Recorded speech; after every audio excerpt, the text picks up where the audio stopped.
Started with Upward and then started with the Leo middle school teams and then started playing high school and decided that soccer was my sport. I further wanted to play travel and I decided to play with sport club. College soccer has been a dream for me since freshman and sophomore year of high school. I went to the Manchester University ID camp and I really liked it. Their team is very young. They have a lot to look forward to. They're big on family and that's what I really like. The last couple months have been very critical, battling through both my surgery and my other injury. I've worked with Mike at Parkview Athletic Rehab to strengthen my knee. The EDGE program makes me better as a soccer player because soccer comes with strength and with the agility, change of direction. I've become a faster runner. Tiffany has helped me become a better person in general. She's helped me throughout my injuries and she's one of my #1 supporters. PSM has been very beneficial with making sure I'm still healthy and becoming more healthy, and that made me drive to be better at soccer. I'm very happy from where I came.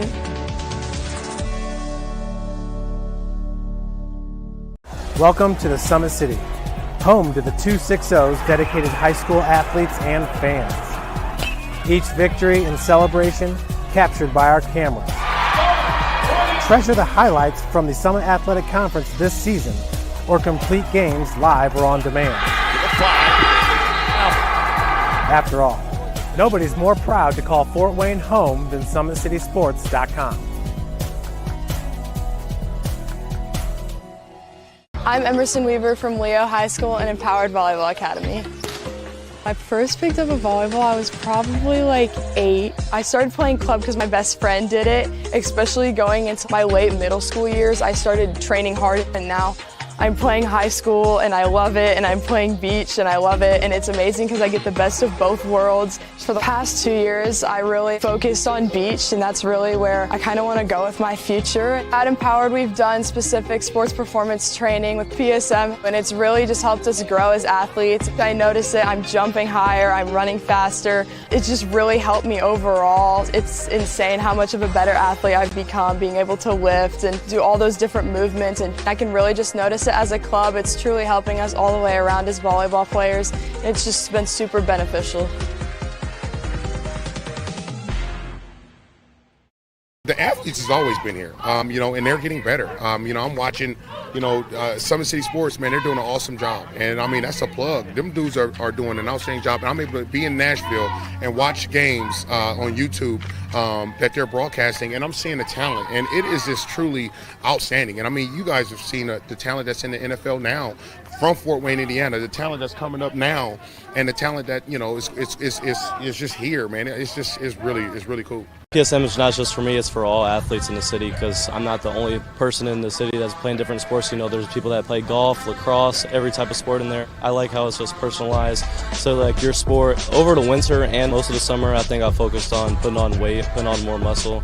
That'll help in all aspects of football, being able to defeat blocks, tackle, and prevent injuries more. I'm way stronger in other mental aspects of the game, my approach at the plate, how to play different hitters and all that type of stuff that goes into the game. But once August came around, then it was full football mode. It was kind of cool to get that first football offer, and it also shows people around the area that I'm something other than just a baseball player.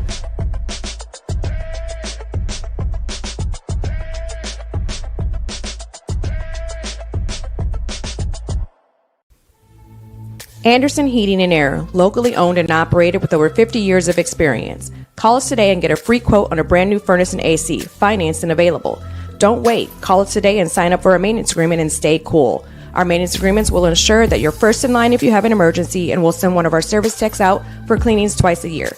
Call us at 557-0958 or request an appointment on our website. Call Anderson Heating and Air, where your emergency is our emergency.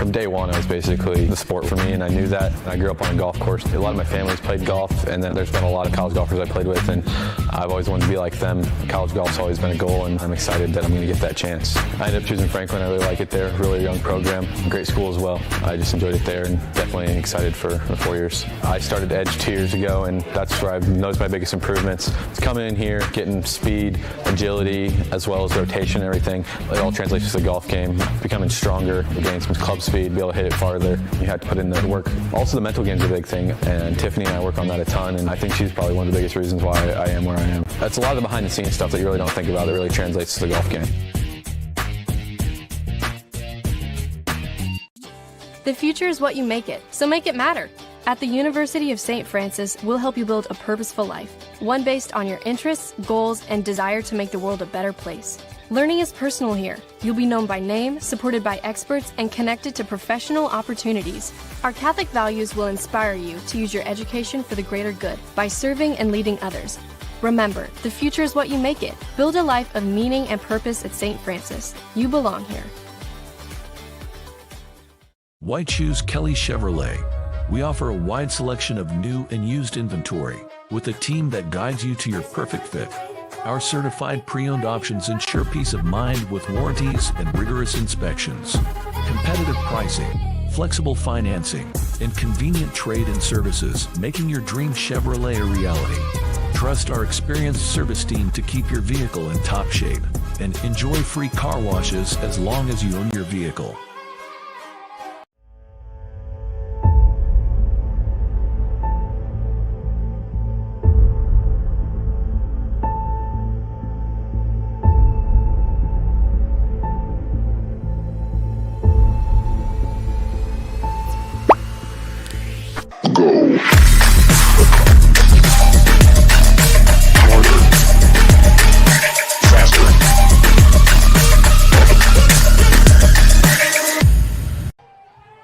Good evening, ladies and gentlemen, and welcome in Indiana high school football fans.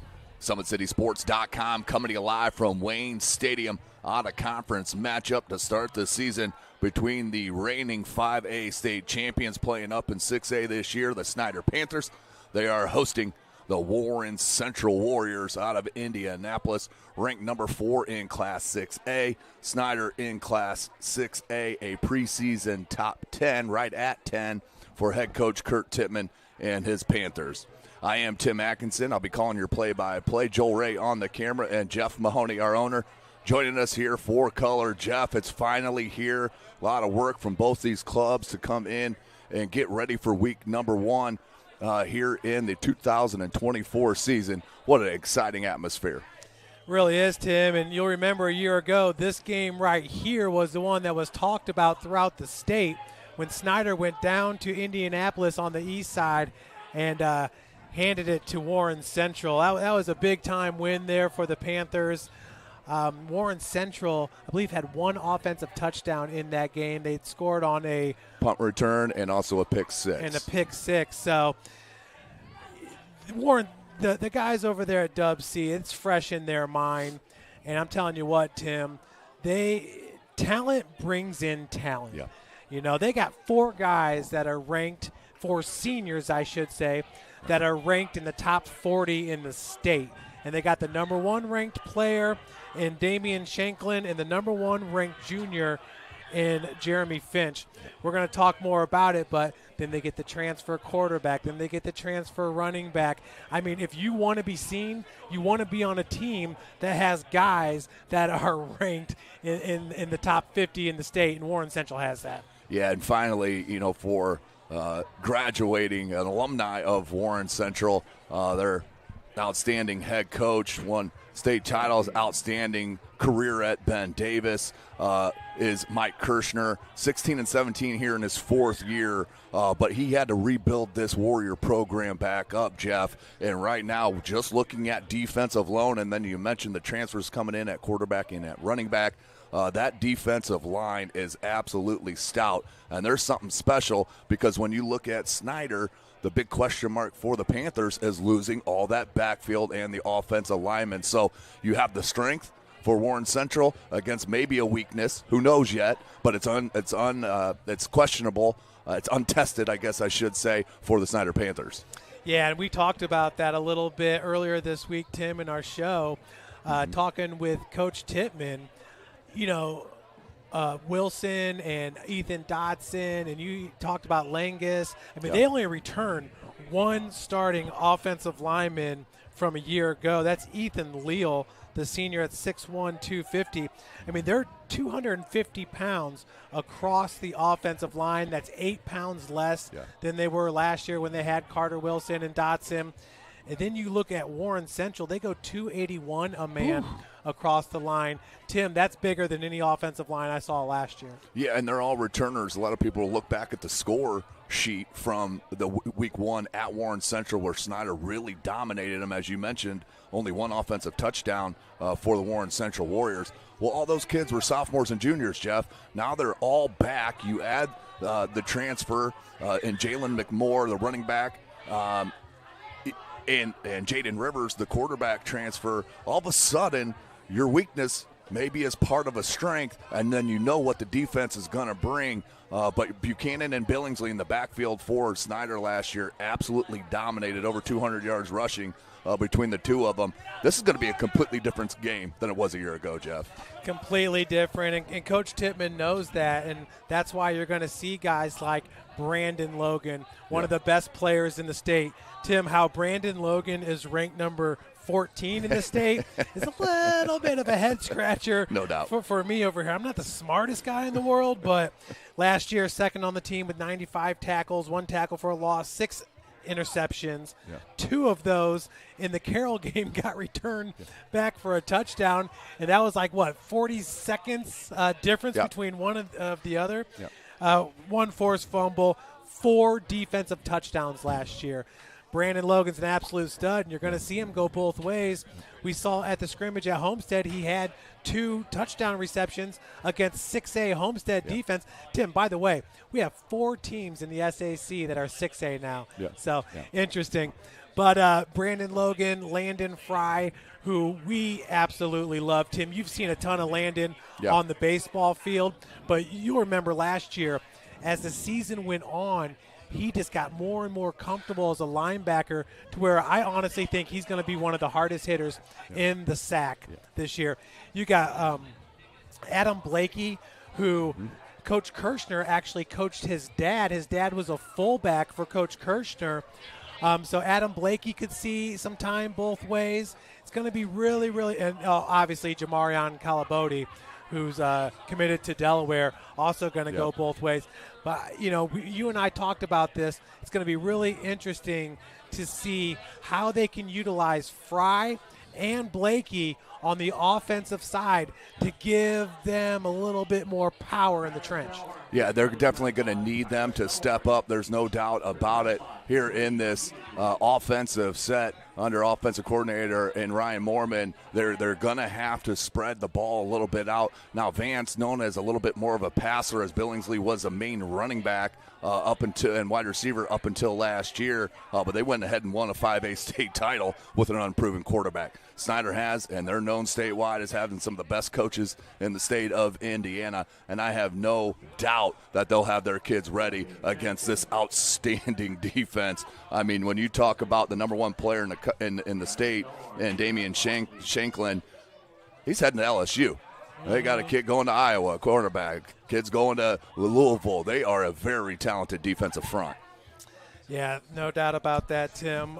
Probably the best defensive line we're almost ever going to see in a high school football game. I mean, when you're talking about LSU, premier program, Brian Kelly over there pulling a lot of great football players. So this one's going to be a lot of fun. Yeah, there's no doubt about it, Jeff.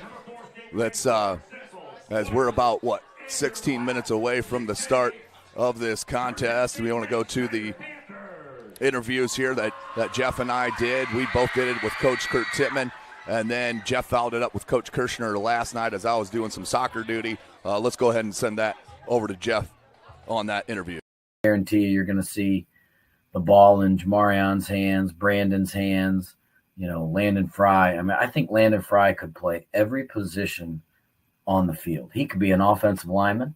He could be a quarterback. He could be a tailback, a fullback. He's a linebacker. He could be a defensive lineman. He really is the most versatile guy on our team, and he could do anything. He's a player. He's a competitor, and he makes us better in so many ways. And so, and Adam as well, very talented. Those guys are going to have multiple roles on our team this year for sure. What intrigued you about the Mount Vernon job that you left Ben Davis after a 14-0 state championship season? Yeah, that kind of popped some eyes. I was looking for a change. I'm up there in years. I'm 63. I was looking for something different. I'd been at Ben Davis 18 years, 11 as the head coach and 7 as an assistant. And I needed something to kind of jumpstart my batteries a little bit. And the Mount Vernon job opened up. Me and my wife, we moved to the east side of Indy because our parents are all in their 90s and still going, and we wanted to help out and take care of them as well. And so we made the move to Mount Vernon from there. And how about your returning running back, McMoore?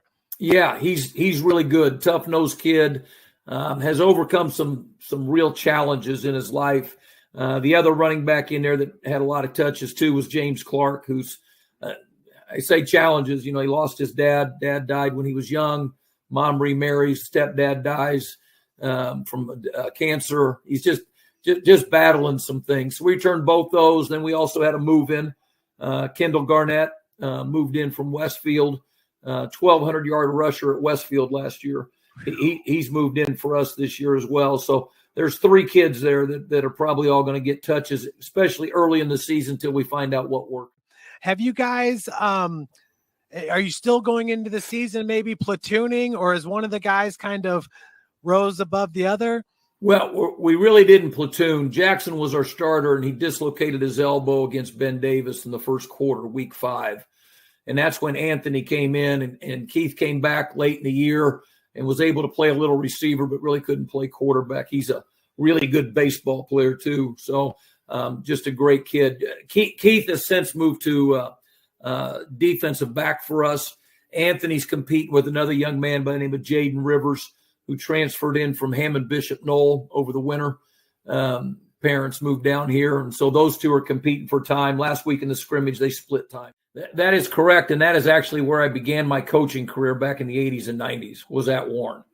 So this has kind of come all the way around for me. I graduated from there in 79, had played for a Hall of Fame coach, Jerry Stauffer, Lee Dilk, Larry Willen, just some of the greatest coaches and mentors you could ever grow up with as a kid on the east side.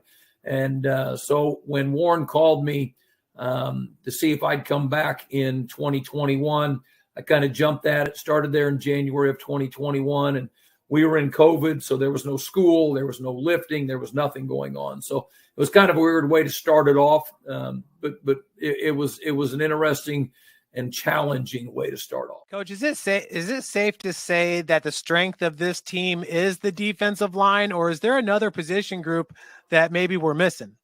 I definitely think it's our defensive line, and one of our best defensive linemen, doesn't have, he's got D2 offers and NAI offers, and that's Marcus Bell, number 34. He is explosive. If he was 6'3", you'd be talking about him, but he's 5'11", and the colleges don't like 5'11". So he's really good. I think we had 70 some tackles for loss last year, and 62 of those tackles for loss return on the front line. So we're definitely front line is special to us. Could they do something like that with a tight end wingback situation to kind of help with the blocking? Because you're right, Tim. You lose a Carter Wilson and a Ethan Dotson, two all-state caliber, offensive linemen. Dotson now at Air Force, and Carter Wilson's at Mercyhurst. Yeah. So, and Jack Langus was a very good blocker as a tight end. He, didn't have the most receptions. He had that huge one against Maryville towards the end of that game. But blocking wise, Langus was an important cog on that offensive line too. So it's not only the linemen that they lost a pretty good blocking tight end as well. Welcome back, ladies and gentlemen. SummitCitySports.com. Follow us on Twitter at 260sports. Like and follow our Facebook page, Summit City Sports. And be sure to subscribe to our YouTube channel. Hit that notification bell. You'll be notified of all of our live events as they happen. Jeff Mahoney on the color commentary. I am Tim Atkinson calling your play-by-play, talking a little bit more about the players for Snider and the returners. Mentioned Blakey, Fry, Logan, some outstanding defensive players. You know, they're going to get overlooked in a game like this when you have 4 to 5 Power 5 D1 recruits on Warren Central in that senior class, and also the number 1 junior in the state for Warren Central. I mean, right now, Jeff, I think Snider's being overlooked defensively, but you mentioned Brandon Logan, who decommitted from Vanderbilt baseball to be a dual sport commit after getting that safety offer at Notre Dame. He is the catalyst in that back, but Landon Fry, we're going to have to see how much he takes over with the graduation of one of the best middle linebackers they had. He's a record holder, and Lucas Rohrbacher. Lucas Rohrbacher, outstanding. He broke Brandon Logan Sr.'s career tackle record at Snider. So, and you talk about Brandon Logan Jr. Going to Notre Dame. That's a huge pickup for the Irish. Thank the Lord that they looked here to Fort Wayne to pick up Brandon Logan, because he's certainly going to help that team. The whole defensive backfield returns for Snider. Calabote, 5 interceptions a year ago. Ethan Pierre-Louis with 2 interceptions, and then Brandon with the 6. Dallas Woodson, Jameson Reed, these are guys that we didn't see a whole lot last year at the linebacker position, but Tim did talk about Landon Fry at 6 foot, 200 pounds. I honestly think, oh, yeah, hey, Coach. Coach Moore is back in his old stomping grounds here. I thought you looked familiar down there. Coach Derek Moore up here in the press box at Wayne. He's now coaching at Warren Central, doing a great job. But, Tim, the one kid that I am so excited to see for Snider is Braylon Fertile, number 4. He's wearing Brandon's old number. He goes 6'1", 200 pounds, only a sophomore, and he's going to be playing that jack linebacker position. So that's pretty nice there, 6'1", 200 as a sophomore, Tim, and you've seen him a lot on the hardwood. Yeah, he's an outstanding basketball player as well, part of that huge freshman class from a year ago, now sophomores under head coach Josh Raikkonen on the basketball court. Brandon, it gets overlooked a little bit on the basketball because they have a very high-level D1 prospect in Trell Hogue, but we've been hearing about Brandon Fertile for couple years now, even back to Blackhawk Middle School days, right down State Street there on the north side of Fort Wayne, Indiana, northeast side of Fort Wayne, Indiana. That's a statement, though, Jeff. Having a sophomore, that tells you what head coach Kurt Tittman, you heard Coach Kirshner in that interview that we just saw talk about.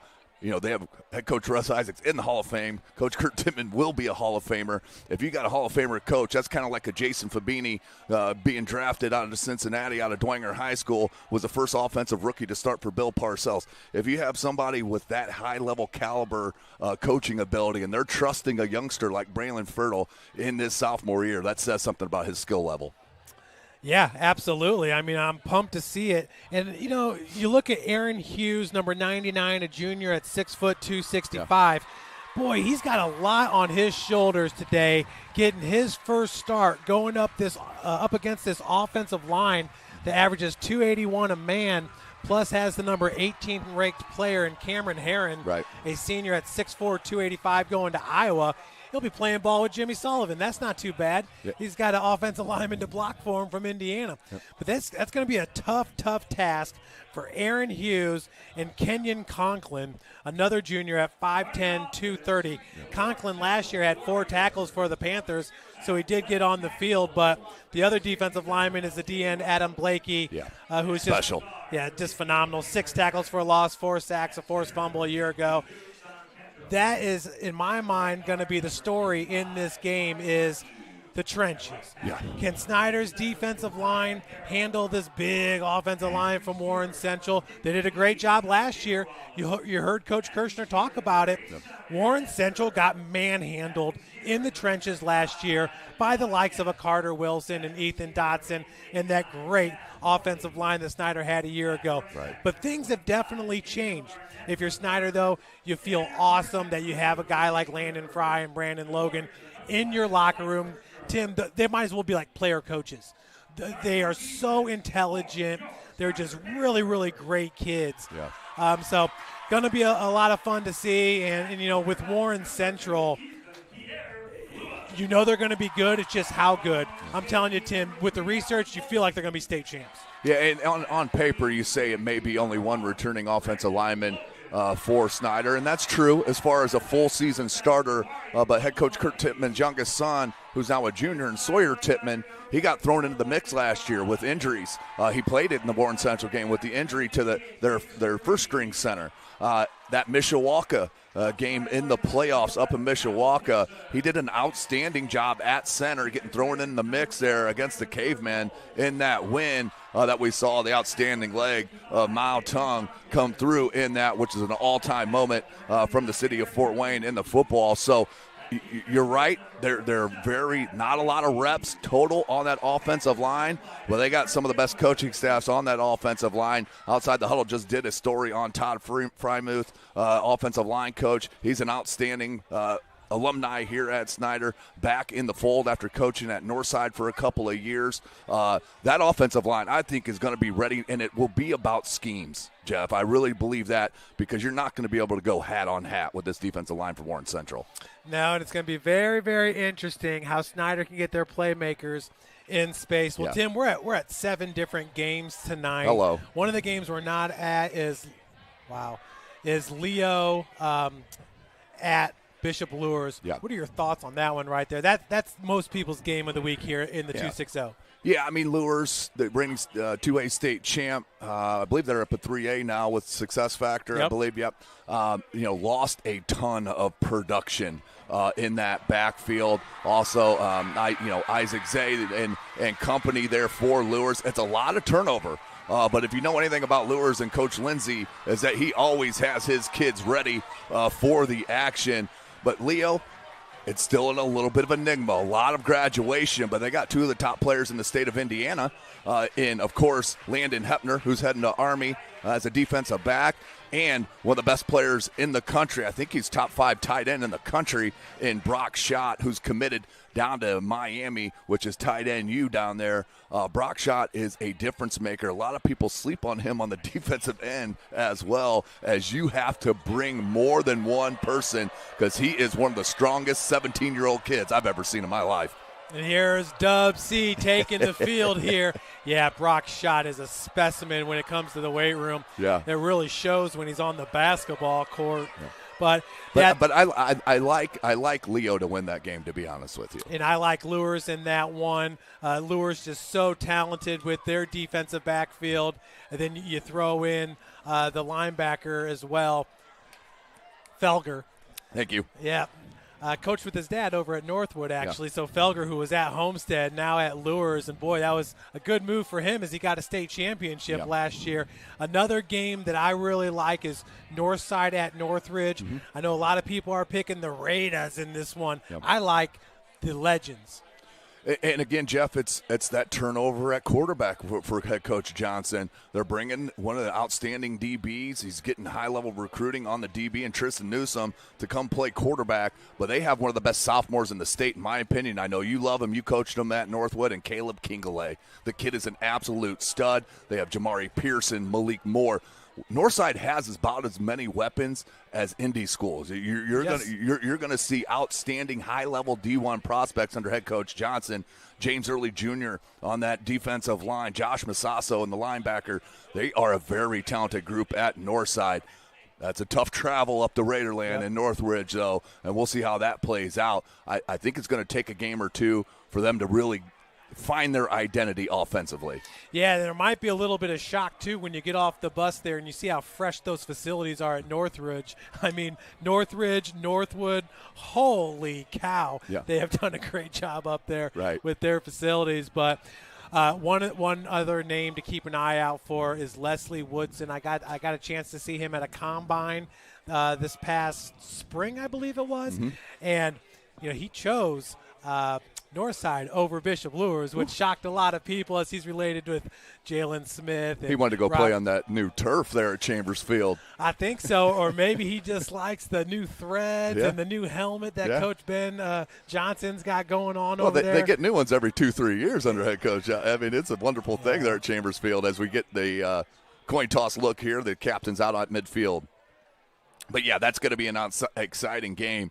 But where else would we rather be than Wayne Stadium here tonight with the number 4 ranked preseason team in 6A and the Warren Central Warriors and the number 10 preseason ranked in 6A, the Snider Panthers. This is going to be an absolute dogfight. And, Jeff, I think whoever starts the quickest is going to be able to control this ball game a little bit more and play at their tempo. I think it's huge who scores first. Yeah, and Tim, go look at the media poll and the coaches poll. Yeah, it's crazy. Once again, folks, just pay attention to the coaches poll. Warren Central's not even ranked in the media poll. Either is Snider. Neither is Snider.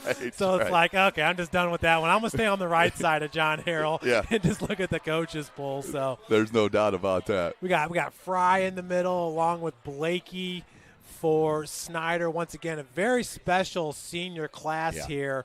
And I think many Snider alum would agree that I think as time goes on, Brandon Logan's going to truly be on that Mount Rushmore of Snider football players. So Snider won the toss. They have deferred. Warren Central is going to receive, and they are going to be defending the, what would that be, Tim, the east end zone? Sure. Okay. We'll one on the left. We'll go with that. I ain't got my compass out here, and I ain't got a downloaded app, so I'm not really too sure about that. But, yeah, that's interesting call there. Deferred, giving the ball to the offense of Warren Central. I think with that new backfield for Snider, maybe have them sit on the sidelines, watch that first possession, can ease their worries and get their butterflies out, actually seeing their defense on the field. That is a great point, Tim. I was thinking the same thing. You're breaking in a new quarterback. This is a big-time atmosphere. Everybody's talking about all the studs on the other side of the ball.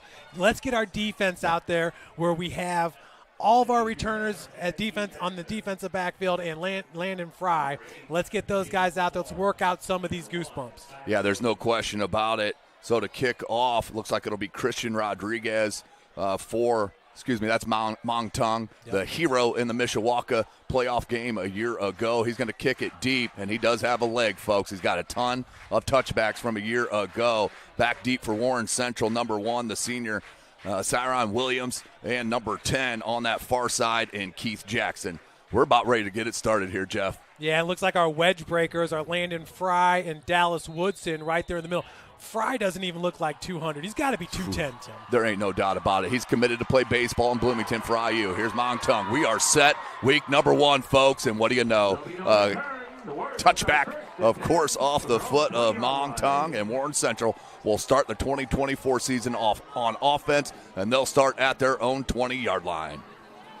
Yeah, 1st and 10. So we'll see who they bring out at running back. Yeah. We believe it's going to be Kendall Garnett III, who was at Westfield last year. 1,199 yards rushing, 4.7 average with 12 touchdowns. But there was a little bit of a flu bug in the running back room at Warren. Yeah, it looks like Jaden Rivers, as expected, the transfer, he's in at quarterback in the shotgun. They're going to go 3 wide receiver set. Twins to the far side. They're going to start it on the ground. Nice little hole to start it. Beautiful spin move. Lowers his shoulder, and I think he's going to move the chains on that first rush. Outstanding power running by Braden Kelly, number 36 for Warren Central. Or is that 38? No, that was 36. It is 36. Braden Kelly, from what I could see. And, Tim, I didn't even have him down. I mean, we're talking about this is a deep, deep running back room. Yeah, one of the assistant coaches up here mentioned him when we were talking, looking like Ironwood Hayward from the Saints, New Orleans Saints back in the day, kind of built like that as well. Same formation, better push on that line that time. Yes. That was cleaned up as well by Braylon Fertile. Yes, sir. Braylon Fertile coming off the edge there and caught the running back, was able to wrestle him down there for just a gain of 2 yards. Yeah, you have number 1, Brandon Logan. Now, they just have one safety. Logan's popping up there more as a linebacker. as they're going to split out two wide receivers. They're going to go shotgun. Will Warren Central looking to throw it. The quick out hitter, and that one's thrown wide. Yeah, you got to love it, Tim, because Brandon Logan could easily play linebacker. He's a stout individual, and with their defensive backs being the strength of the Snider defense, they're going to man up. So we got one safety deep, allows Logan to go in the box and help with run support. So 3rd down for the Warriors, 3rd and 8 on the 34. They're going to go trips near side. They're going to flip-flop the running back. Nope, he wants them back near side, does Rivers. Rivers takes the snap, looks near side. A lot of action on these crossing routes. A little bit behind and can't make the open field tackle. And that would have stopped him short, but a missed tackle out on the edge from one of their top players who's committed to Delaware, and Kalabadi just couldn't bring him down, in a nice extra effort from Warren Central and Rollins to get the first down. Yeah, Isaiah Rollins doing a great job. Pretty hard throw there, and the quarterback was able to complete it easy, but 100% you have got to make that tackle. Landon Fry doing a good job of chasing that play down and getting it from behind.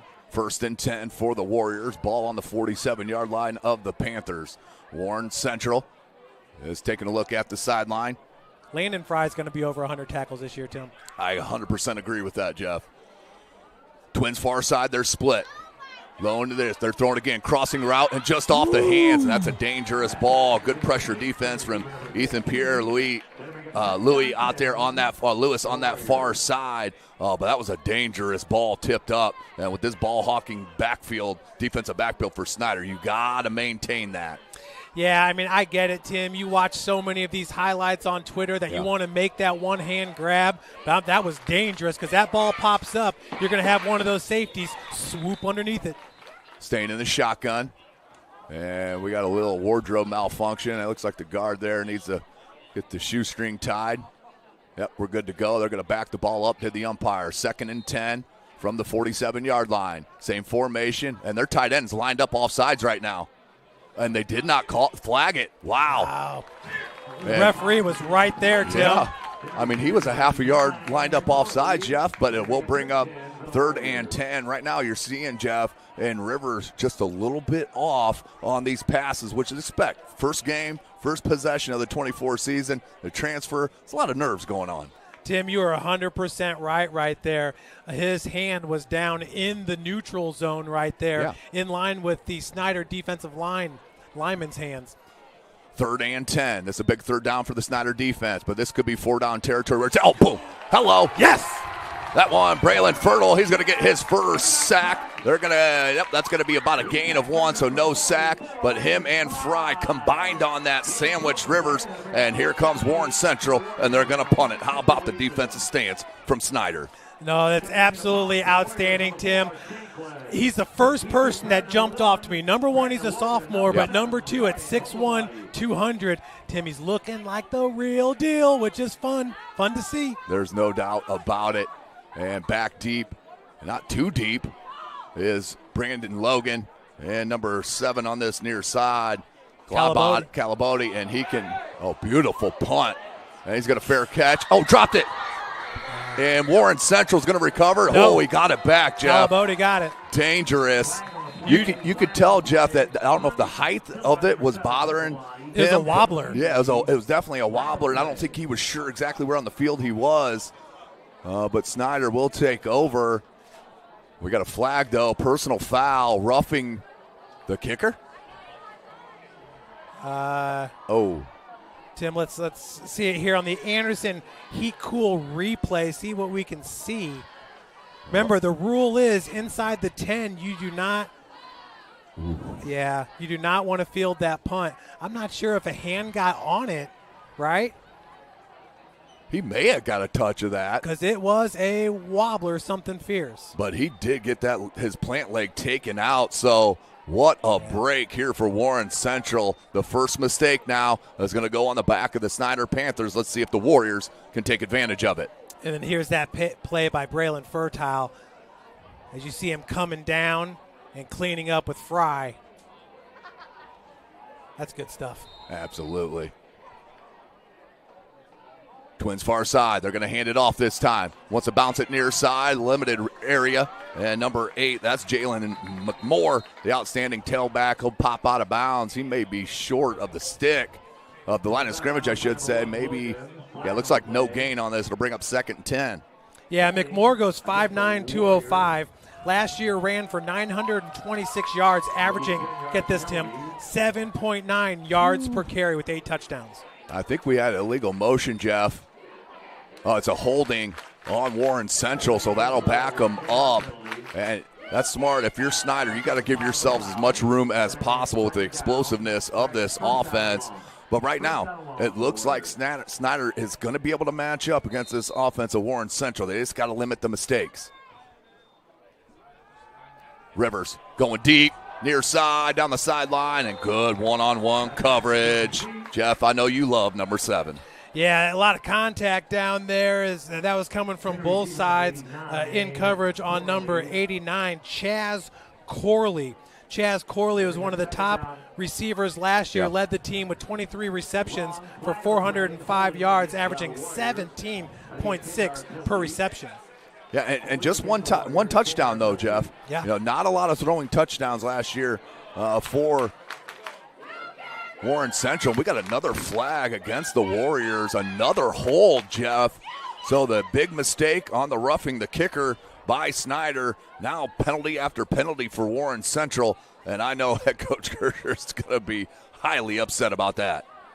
Javon Guess is their right tight end right now for Warren Central. Once again, he's really close to being offsides. Yeah, he is almost every play lining up. He's going to go on the crosser. Oh, my goodness. Calabote. How about that open field tackle from Calabote? Yeah, no doubt about it, Tim. That's best on best right there with the best wide receiver and the best cornerback right there. And the fact that Coach Tittman can go man up and these guys can deliver the way they have really gives you hope. Yeah, there's no doubt about it. Right now, the defense for Snider looking really nice against this offense of Warren Central. Warren Central sitting at 2nd and Winchester Road right now with 9:18 left to go in this first quarter. They're going to trips near side. Rivers in the shotgun. He's going to roll out near side. Oh, once he grabs you, folks, you ain't getting away from number 47. He'll get his first sack of the 2024 season, Adam Blakey. Yes, sir. Getting it done. That's a senior for you right there. Once again, his dad played for Coach Kirschner back in the 80s. Yeah, but that's just crazy, isn't it? We'll take another look at Blakey fighting through 2 blockers right there. So quick getting into the backfield. I know Indy is high on him. Boy, Adam Blakey laying down some tape. Yeah, he's an outstanding player. Coach Kirschner mentioned him in the interview that you had with him, Jeff. Little update from Zollner Stadium. Concordia right now up 13-0 over Cecina. 26-0 Heritage up over Belmont. 2 minutes left to go in the second quarter, and we're going to have another flag. It's going to be a delay of game, Jeff, on Warren Central. Wow, so not the start that the Warriors wanted. I mean, honestly, Tim, it really looked like the roughing the punter could have been a blocked punt, which would negate that. Correct. Snider, got out of a little hole there when they bobbled the punt and was able to recover, but all for naught. This is the first possession of the game. Yeah, 3rd and forever for the Warriors. Rivers in the shotgun, the lefty surveys. He's going to dump it, and that's what Snider wanted him to do. They did not even cover him, Jeff. They kept it back, and how about the finish of the tackle right there? Dallas Woodson. I mean, that is McMoore averaging 7.9 yards per carry last year, and Woodson took him straight back. Yep. Gotta love it, Tim. Absolutely. So it didn't hurt him, the roughing the punter, and it will be 4th and super long, and their number 1 player in the state of Indiana in the senior class, he's going to go back and punt it for head coach Kirschner and Damian Shanklin, who's a defensive rusher heading to LSU. Calabote back deep. And that went off the side of the foot. Yeah. And great field position, Jeff, for Snider to start their first possession of the 2024 season. Yeah, it looks like they're going to mark it right around the Snider 41-yard line. So the way that angled out there, that's going to be some great field position. And if you're Coach Tittman, you can't be more happy with the way the defense responded there after what was the roughing the punter, having to do it all over again. Snider's D looking really nice. update up in Columbia City land. They're up big over Busco in the second quarter, 21-0. Holy moly. Southside hosted Marion. That one's knotted at 0-0. That's in the first quarter. And now we'll get a look at this new Snider offense under the senior, number 18, 19, signal caller Aaron Vance.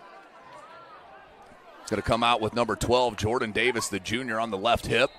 3 wide receiver set, twins to the far side. Son of Courtney Davis.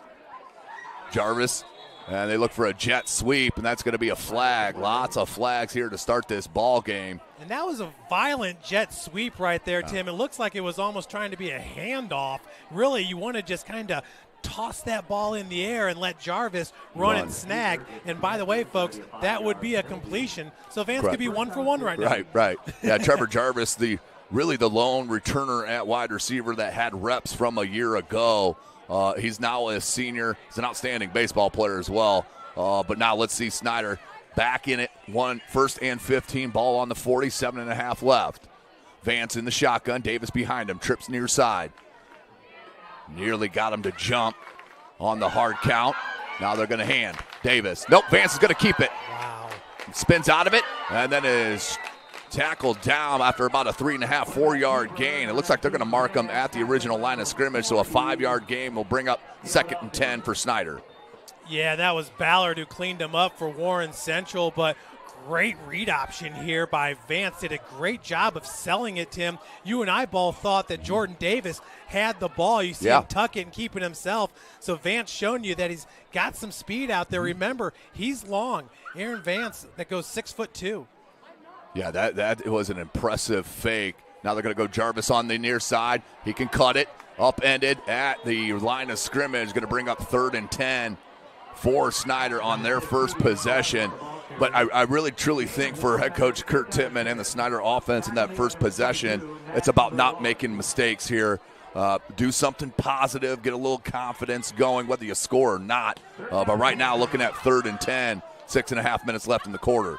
You know, I get it. It's kind of like a read option jet sweep, but that's the second time where both Vance and the receiver have collided.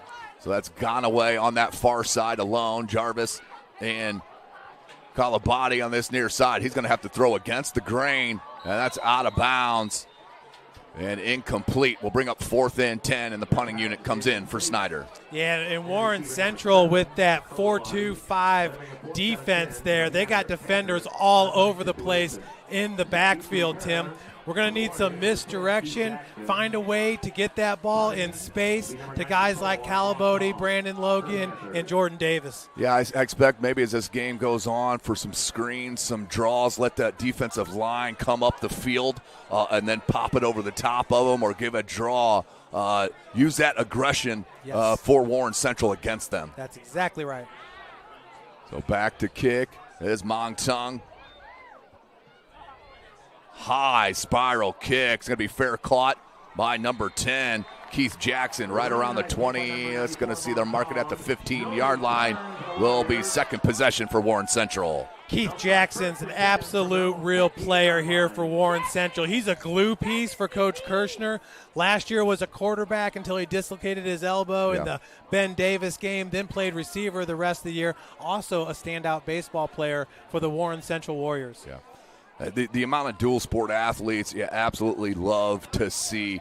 Most coaches that are worth any salt will tell you, I prefer multi-sport athletes. Sometimes it'll take away from your off-season training, but they're training other parts of their body, other mentalities.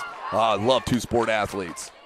So they're going to go back in the pistol. Will Warren Central. They're going to turn. They're going to hand. Making people miss. Over the 30 and tap. Ball comes out. Logan with the recovery. Snider's in business after the wonderful hit on that sideline. And, of course, the ball hawk, Brandon Logan, just seems to always be in the right place at the right time for the scoop. Yeah, no doubt about that one, Who Tim. was that on the hit, Jeff? That was a little bit scary there. It looked like it was Fertile again.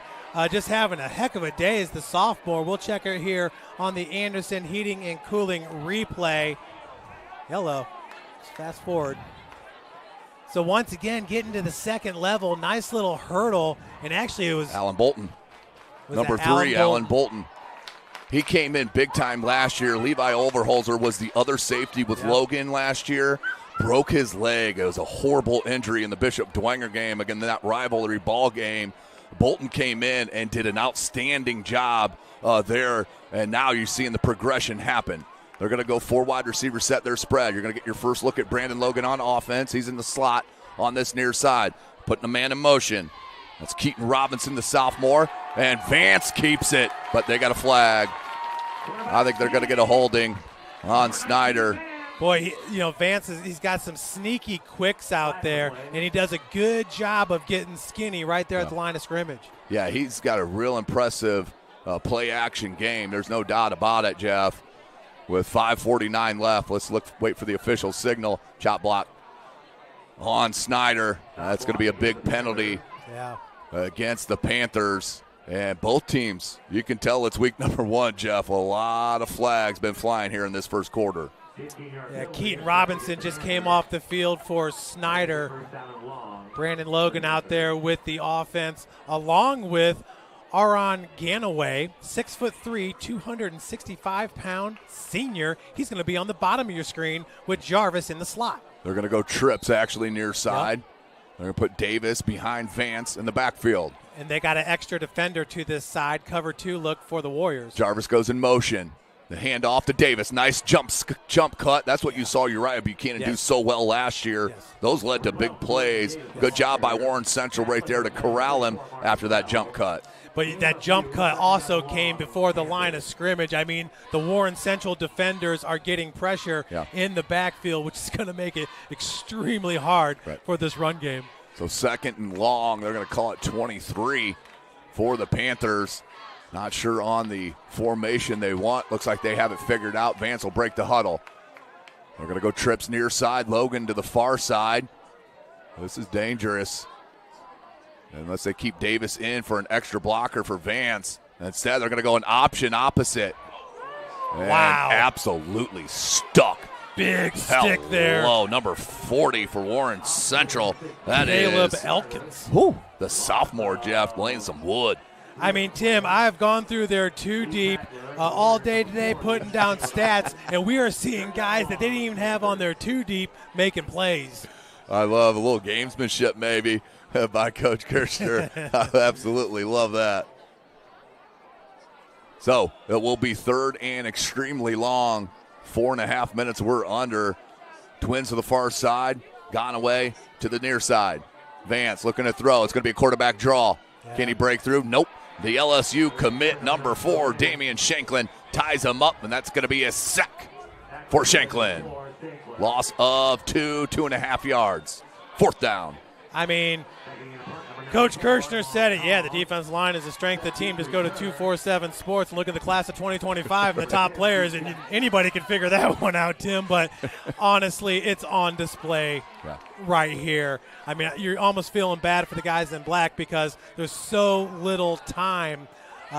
You're 1-2 drop and you're taking off, or you got to get it figured out. Yeah, Mong Tong there off the side of his foot. A rare mistake by that kicker. Warren Central is going to start with great field position. So how can we work in some draws and some screens? Yeah.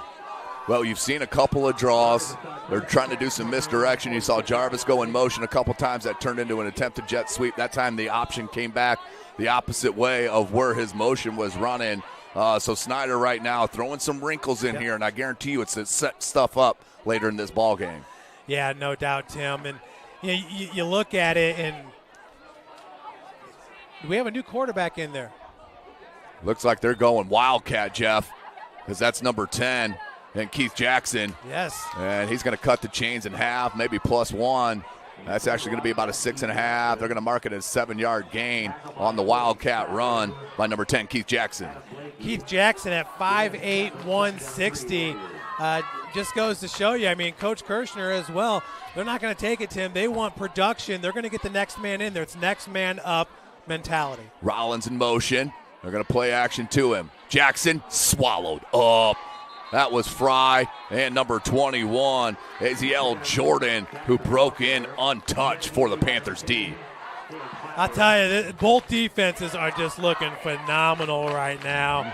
This linebacking core for the Panthers getting it done. As once again you see Fry in the middle, reads and then shoots, and the rest of the guys clean up. Jackson, can he break it? Beautiful stiff arm. Woodson trying to corral him. Does push him out of bounds, but a big gain. I think Warren Central and their offensive staff have seen something here with this Wildcat, Jeff. Well, Keith Jackson is somebody that Coach trusts, and you can see that on display right here.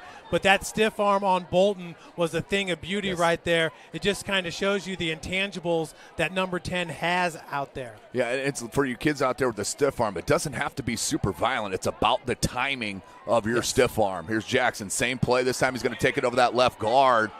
Outstanding block. You see big number 67, Alzia Rollins. What a tremendous block by that big fella. And then Fry and Logan there cleaning up. I mean, how many times have we seen that throughout both of those guys' career? Once again, Jackson, and that was Logan right there that was able to tie him up. 2nd and 6 for the Warriors. They're going to stay in this Wildcat. And you know what? It's real good to see you got Shanklin in there, too, as a lead back. And this time they're going to hand it. That was more of a pitch. Can he get to the edge? He cannot. I believe that was Bolton again coming up from the safety spot to make a nice tackle to bring up 3rd down. Yeah, and that was Isaiah Rollins for Warren Central there. Yeah, Tim, looked like a little jet sweep. Both coaches right now, this is a fun chess match to be a part of. Yeah, I mean, you're talking about an outstanding coach, and Coach Kirshner, you know, he's 155 and 87 in his 22nd year coaching high school football. Wildcat, good timing on that. Oh, heck no. Landon Fry is going to stop him short of the first down marker, and the real big first decision, Jeff, that's going to have to be made by the coaching staff is, do you go right here 4th and short for the Warriors? Boy, talking about reading your keys right there, Tim. Landon Fry was not confused at all. He's special, Jeff. He's an outstanding baseball prospect as well, committed to IU. Can play third, can play first base. Is a very talented player. They're going for it. Bobble the snap. Oh, that's the mistake. And yes, it was a jet sweep. It was the pitch, so it's an incomplete pass, Jeff. Yeah, the ball was going forward. And, man, Warren Central, they are finishing to the whistle. Yeah. That time it was the tight end that just drove Calabote out of bounds. Once again, the tight end is number 35 for Dub C, Javon Guess. Yeah, you've seen it on their offensive line as well. These kids are really hitting with some intensity. But, hey, Snider right now stopped them once again. They'll get it back on the turnover on downs where they'll start their possession on their own 22 to 23-yard line. It'll be 1st and down, 1st and 10 for Aaron Vance and the Panthers. Yeah, Tim, and you know what? Depending on the referee crew, sometimes, they can call unsportsmanlike conduct on a play like that. Correct, yep. So 4 wide receivers set for the Panthers. Vance and Davis in the backfield. Checks the snap. Looking to throw it. Straight drop back. Oh, one-on-one coverage. Near side. Oh, go get the ball. How about that? Jamarion Calabote one-on-one on the sideline and goes and makes a play and a beautiful pass by Aaron Vance. Yeah, and that's what you got to do if you're Vance. He has no time to throw the ball. Right. All he did was chuck that ball up there. It was a good throw. It was right in. The timing was perfect with Calabote as he ran underneath it. Look at the great hands by number 7. And, Jeff, what I love about what the coaching staff for Snider is doing is they're simplifying this for Aaron Vance. They're spreading out the defense so he can see where the one-on-one coverage is and then just 2-3 step drop and get rid of it. My goodness, Vance had a man in his grill when he let that ball go. He's going to hand. Nope, play action to Davis. Now same spot, and this time a little bit overthrown. A little bit too much of a line drive right there, but the adrenaline going for Aaron Vance. Yeah, and that was great coverage by Armonte Jackson, the senior at 6 foot, 160 pounds. I mean, they're letting these kids play. We saw it from Calabote on the defensive side with the hand fighting. That time we just saw it from Jackson and Jamarion. So we'll bring up 2nd and 10 for Snider. 30 seconds on the game clock until the end of this first quarter in the 2024 season. This is kind of what we expected. Probably not the amount of penalties, but these are two absolutely strong teams making it battle out here at Wayne Stadium. Vance in the pistol. 3 wide receiver set. They're going to go option. He's going to go Davis. Oh, my goodness. Come on. Number 34. Are you serious? Marcus Bell, boy. Woo! Marcus Bell, who Coach Kirshner said is the best defensive lineman they have. No, he's not ranked in the top 50 in the state, right. And it's merely because of his height. He goes 6 foot, but this man is going to be playing D2 ball or NAIA ball somewhere. He's going to be an All-American. He's got a motor that will not stop. Yeah, it's an outstanding job to come down that line of scrimmage as we end the first quarter here, Jeff. Got a good one, exactly what we wanted here out at Wayne Stadium in week number 1. Let's go ahead and pause and get into the second quarter right here live at SummitCitySports.com. Anderson Heating and Air, locally owned and operated with over 50 years of experience. Call us today and get a free quote on a brand new furnace and AC, financed and available. Don't wait. Call us today and sign up for a maintenance agreement and stay cool. Our maintenance agreements will ensure that you're first in line if you have an emergency, and we'll send one of our service techs out for cleanings twice a year. Call us at 557-0958 or request an appointment on our website. Call Anderson Heating and Air, where your emergency is our emergency. Why choose Kelly Chevrolet? We offer a wide selection of new and used inventory with a team that guides you to your perfect fit. Our certified pre-owned options ensure peace of mind with warranties and rigorous inspections. Competitive pricing, flexible financing, and convenient trade and services, making your dream Chevrolet a reality. Trust our experienced service team to keep your vehicle in top shape and enjoy free car washes as long as you own your vehicle. Welcome back, ladies and gentlemen. SummitCitySports.com, Company Alive, Wayne Stadium, week number 1 of the Indiana High School 2024 season. 3rd and 15. They flip-flop on the sides of the field. And now Snider will be going left to right on your screen. But a big 3rd and 15. And listen to this student section, Jeff. Snider fans are getting into this. No doubt, man. This has been an exciting game so far. Back and forth here on 3rd and 15. Let's see what Snider can dial up. Trips near side, Vance, and the pistol. They're going to go the quick one to Jarvis.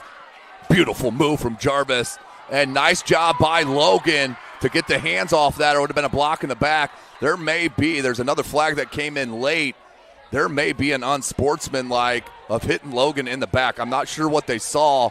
But Logan was hit in the back for really no reason. It could be an unsportsmanlike. Well, let's see what the call. This is a big call here, Jeff. Well, that was a great job by Jarvis, too, of wiggling himself free and getting about 6 yards on the play. Yep. Tim, you see it here on the Anderson replay. And, 100%. They got Logan. He was away from the play. They got a block in the back on Snider. Okay. No, Tim, normally plays like this, referees do not let stand.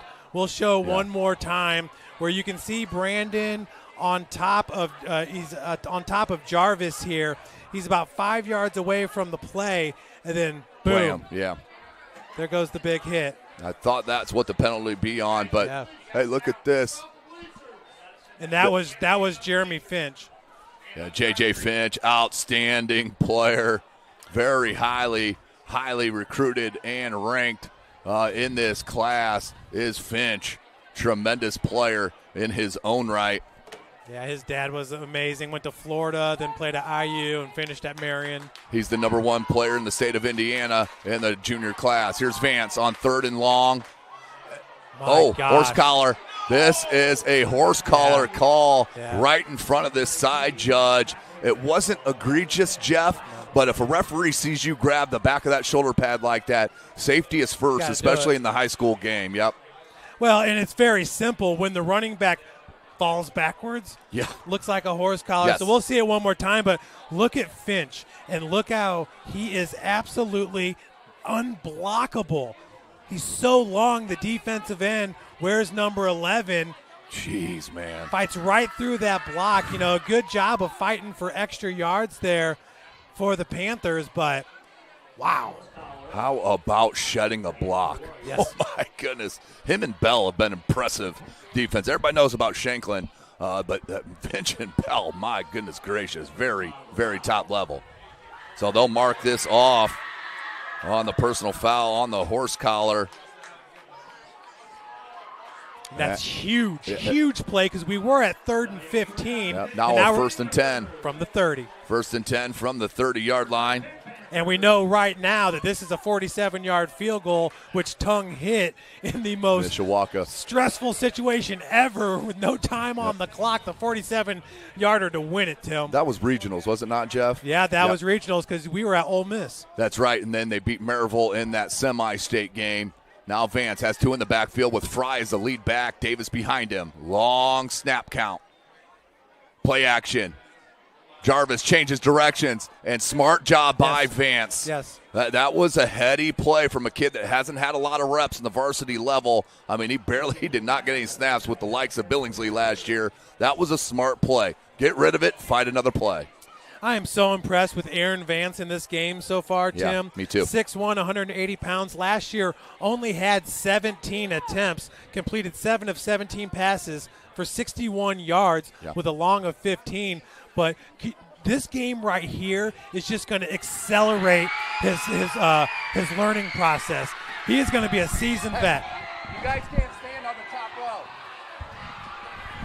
So here on 2nd and 10, 2 in the backfield. That was Landon Fry as Jordan Davis takes the handoff, gets back to the line of scrimmage. But, Tim, I think we're going to need to see a little bit more of that with Fry as that wingback / fullback type position. I absolutely agree with that, Jeff.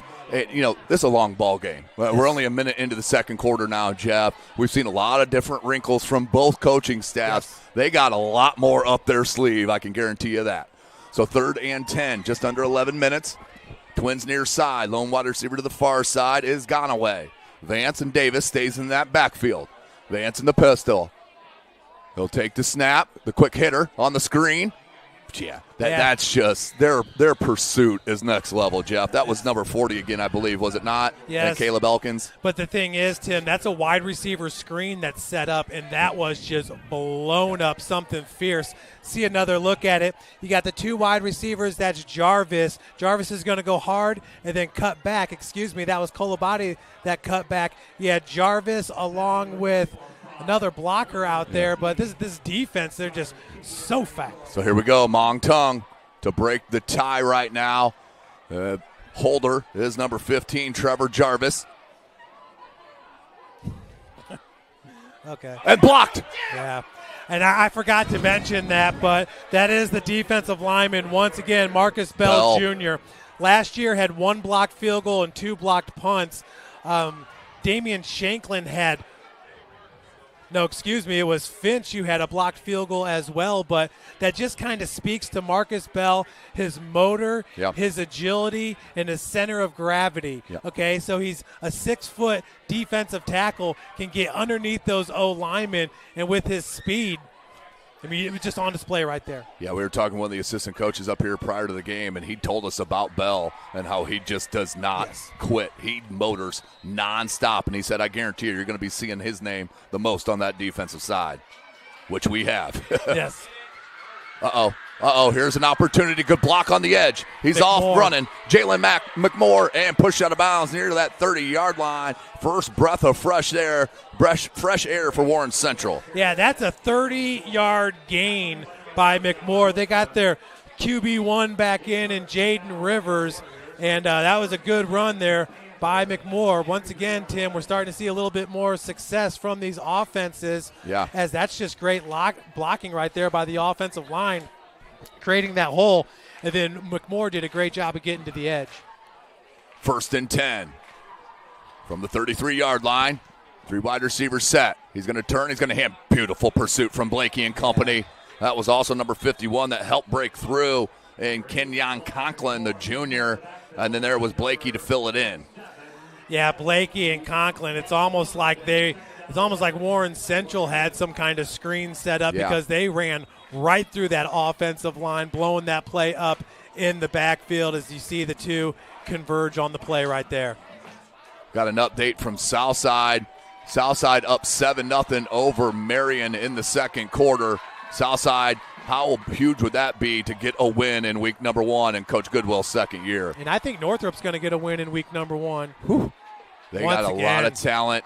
Look at the pursuit here and getting through the line. That was 3 or 4 players for the Panthers. Tremendous stuff. That was Blakey and Fry, and Azeel Jordan is another guy at 6'2", 200 pounds, the junior, who's been blowing stuff up for the Panthers as well. So right now you're seeing Jordan as the right defensive end.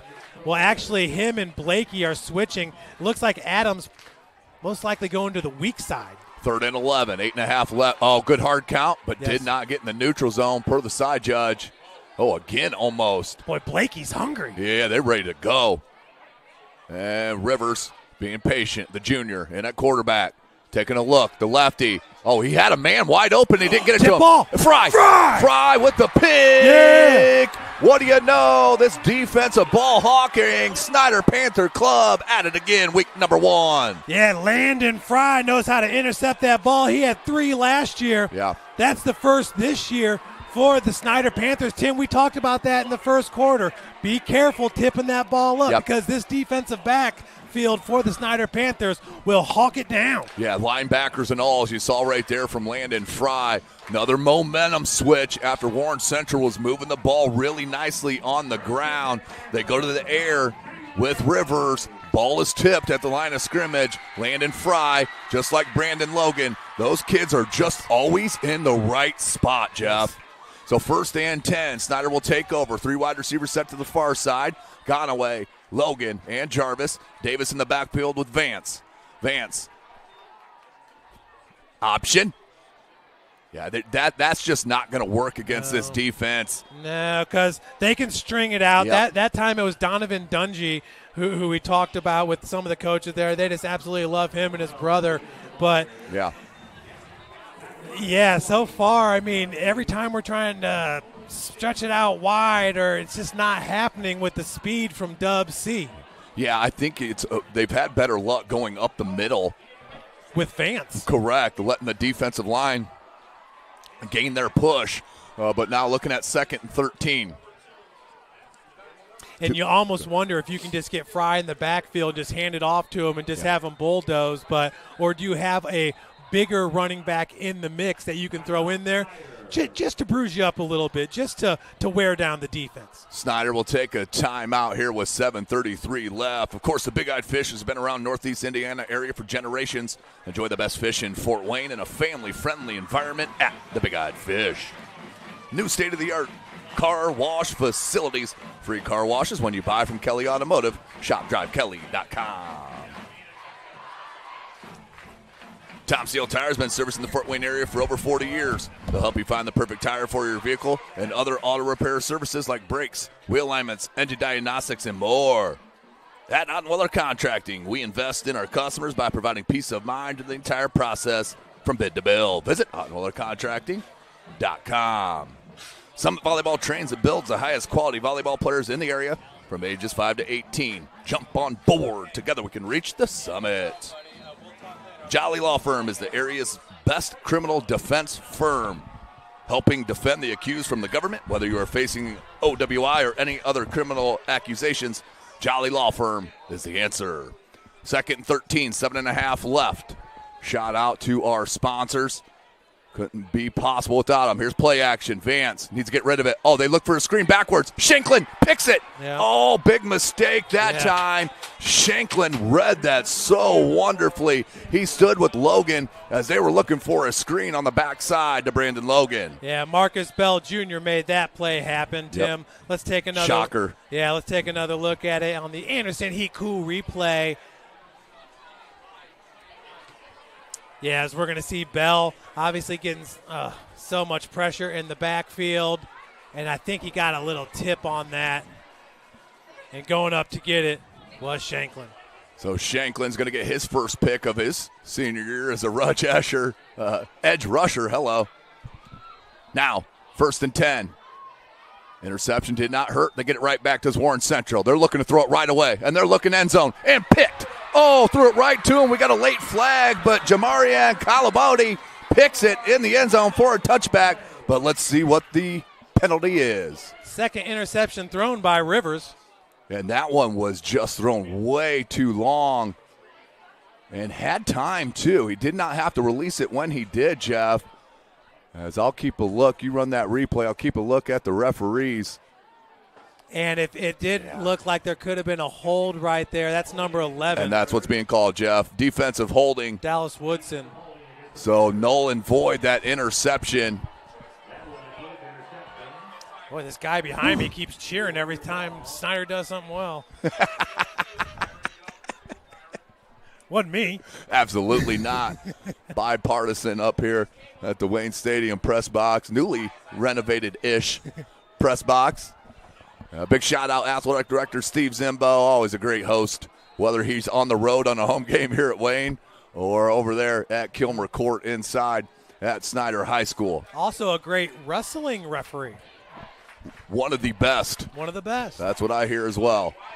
1st and 10, Warren Central. They can't get another first down. It looks like, no, it's 1st and goal, folks. That ball right on the 10. They're going to turn. They're going to hand. Trying to bounce it wide. Good cutback. Fry came over and laid the wood, but a nice play on first down to gain about 4 for Warren Central. That was number 8 on the rush, Jalen McMoore. Yeah, McMoore's a bruiser out there for Warren Central. Once again, kind of wondering in that running back room over with the Panthers if they don't have a bigger running back just to help wear down some of these linebackers and defensive linemen for Warren Central that are just dominating right now. 2nd and goal from the 6 for Warren Central. They stay in that pistol. They got Bell Jr. in the backfield as a fullback. McMoore, he's going to take the handoff. Near side, stretching it out. Logan, but that was led by the pursuit. Aaron Hughes, the junior, broke through right away, Jeff, to make him have to stretch it. Outstanding job defensively. You love to see it. Well, Tim, we've been talking about Marcus Bell Jr. a lot, and rightfully so. Yeah. But look at Brandon Logan right here. Shed that block and help make this tackle right there. There you see Bell engage. Logan's not having it, makes the play. And this just in, Brandon Logan just moved up 4 spots to number 10 in the state. Hey, what do you know? What do you know? So they're going to keep Rivers still in at shotgun. That's McMoore on his right hip. Now Rivers takes a look towards the sideline. Logan showing blitz from the right side. And they want a timeout, does Warren Central, to talk about it. Sioka Cleaning and Restoration, providing commercial cleaning services, including janitorial, water damage, and state-of-the-art disinfectant services throughout Northeast Indiana. Online degree programs at the University of St. Francis are built for convenience and flexibility. Most degrees can be completed in 12 months. Visit online.sf.edu. Specialists in design, build, mechanical, and refrigeration. Visit tjwindustrial.com.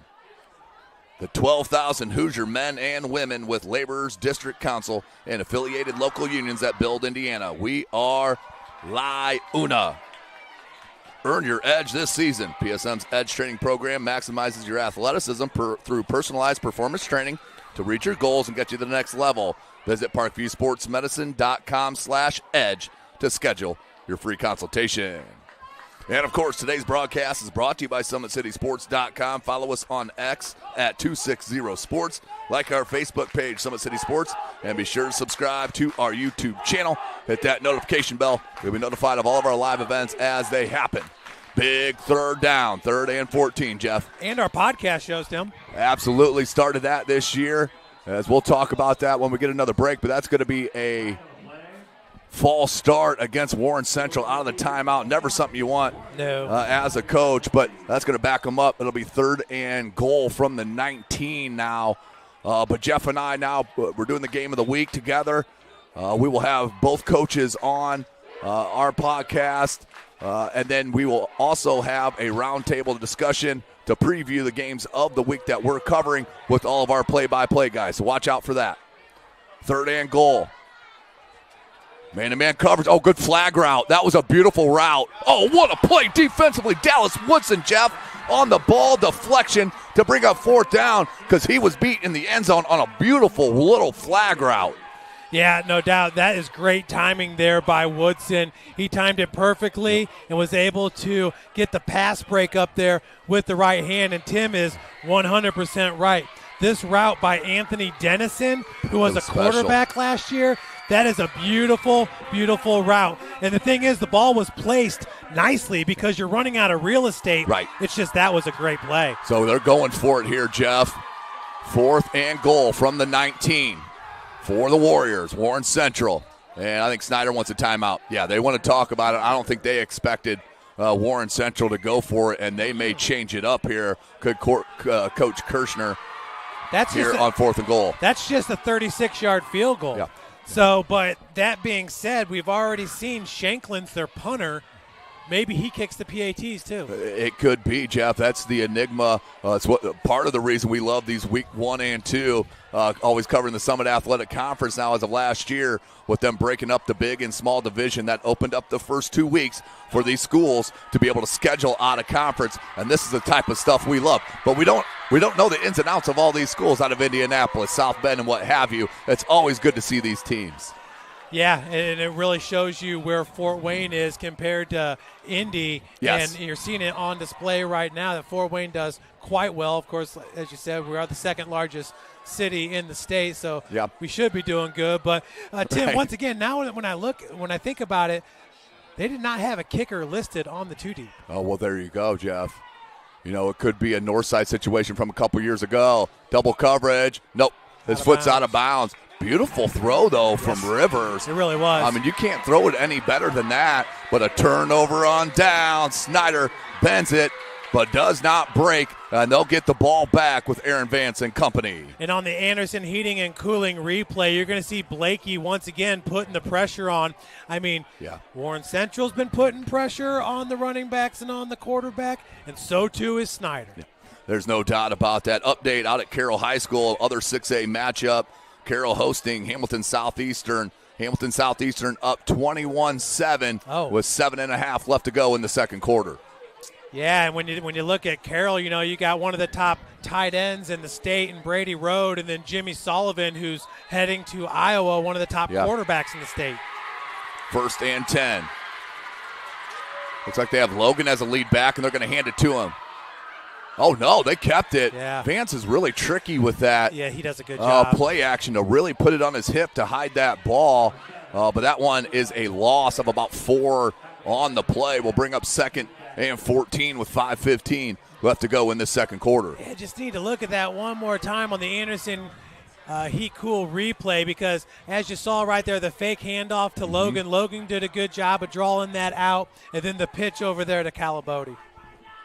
What Warren Central I've noticed on defense, yes, they're extremely skilled and athletic, but they are disciplined, Jeff. On all these misdirections, the throwback screens, they've been everywhere. Once again, Finch just ran right through the blocker. And Warren Central, that's what they do, sideline to sideline. They're just going to string those plays out to him. Yep, Calabote there on the rush. That one's going to be another loss on the play. It's going to be 3rd and extremely long, deep in their own end right now.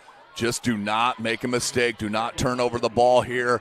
If it comes 4th down, punt the ball, get rid of it, and play some field position here as best that you can. Snider's got good kickers. Oh, there's no doubt. Tongue can get it done, both punting and with the PAT field goal attempts.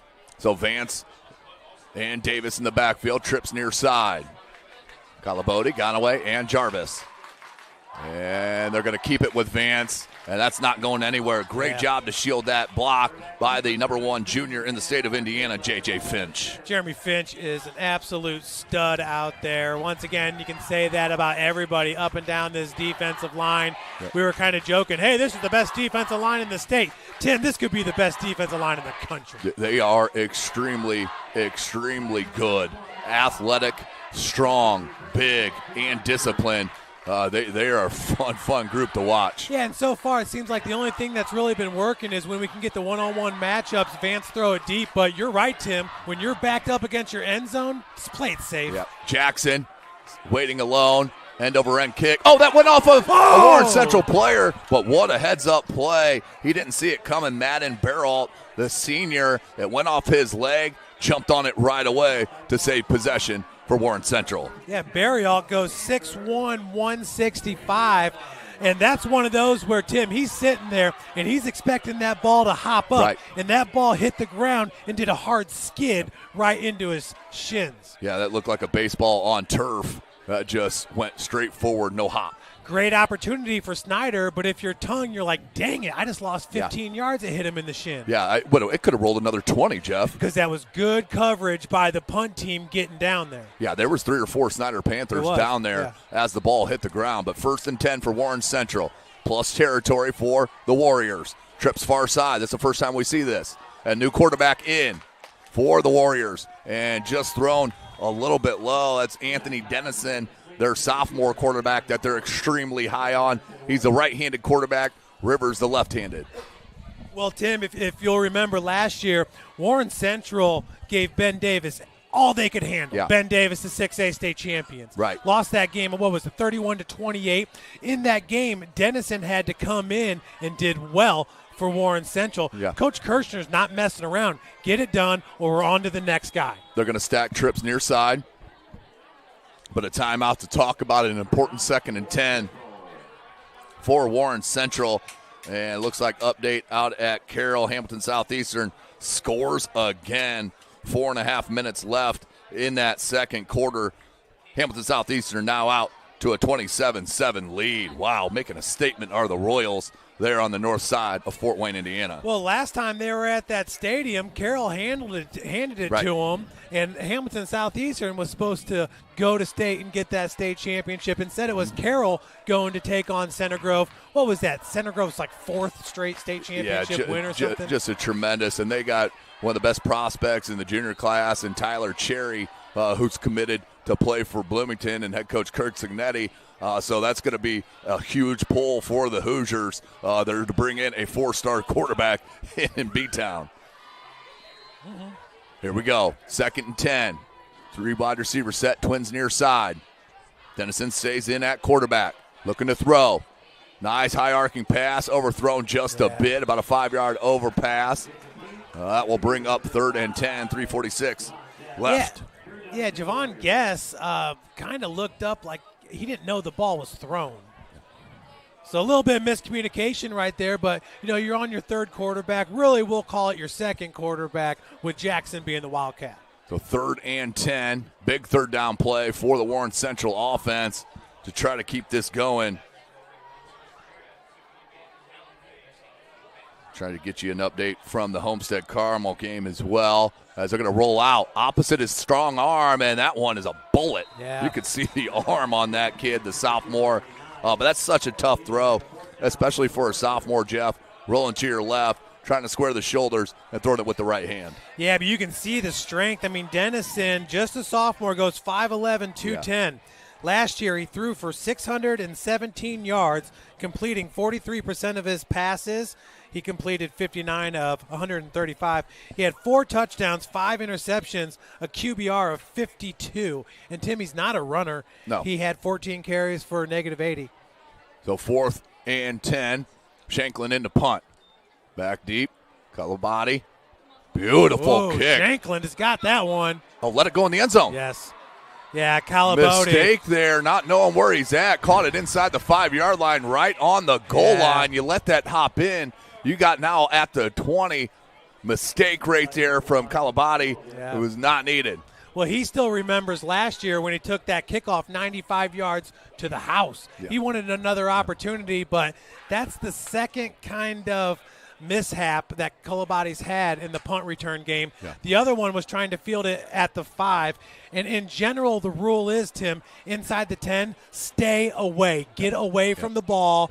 If the ball hits at the 8 and they can down it at the 1, good job by the Warriors. But the likelihood of that happening is not that great. Yeah, it's the risk-reward saying. Way too much risk with not a lot of reward to catch that ball inside the 5-yard line. So Snider backed up into their own end zone. Vance in the pistol. And that one at the 5-inch line. Yeah, I mean, both of his feet were on the goal line when he caught that ball. Davis is going to come to the right hip of Vance. 3.5 minutes left in this quarter. Vance, the keeper. Look at that. Beautiful.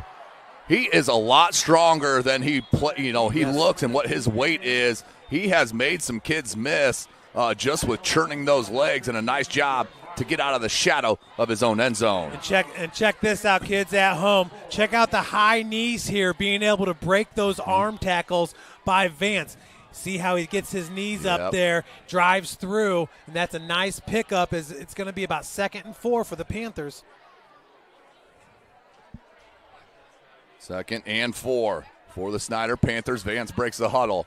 Ball spotted at the 12-yard line. 2:50 clock rolling. Trips far side. Davis behind Vance. Turns, hands to Vance. Nope, Vance keeps it once again. You kids are probably way too young to know the name Chris DeBerg. Obviously, he was not a runner, but the best play-action game and top 5 in the history of the NFL. Was a quarterback for the Chiefs back in the day. Vance. Steve DeBerg? You better believe it. You said Chris, right? Oh, did I? Yeah, Steve DeBerg. Steve DeBerg. Good. Yeah. I mean, that was what, the 80s, late 80s, early 90s? But Tim, if you're Vance right here and if you're Coach Tittman, you're saying get your yards, but get down right there. 1st and 10, 2:20. On just over the 20-yard line. Vance in that pistol. He's going to hand it this time to Davis. Yes. Davis makes a nice cut, but a beautiful tackle down low. I believe that was Shanklin. It was on the nice tackle, or that could have been a first down for Snider.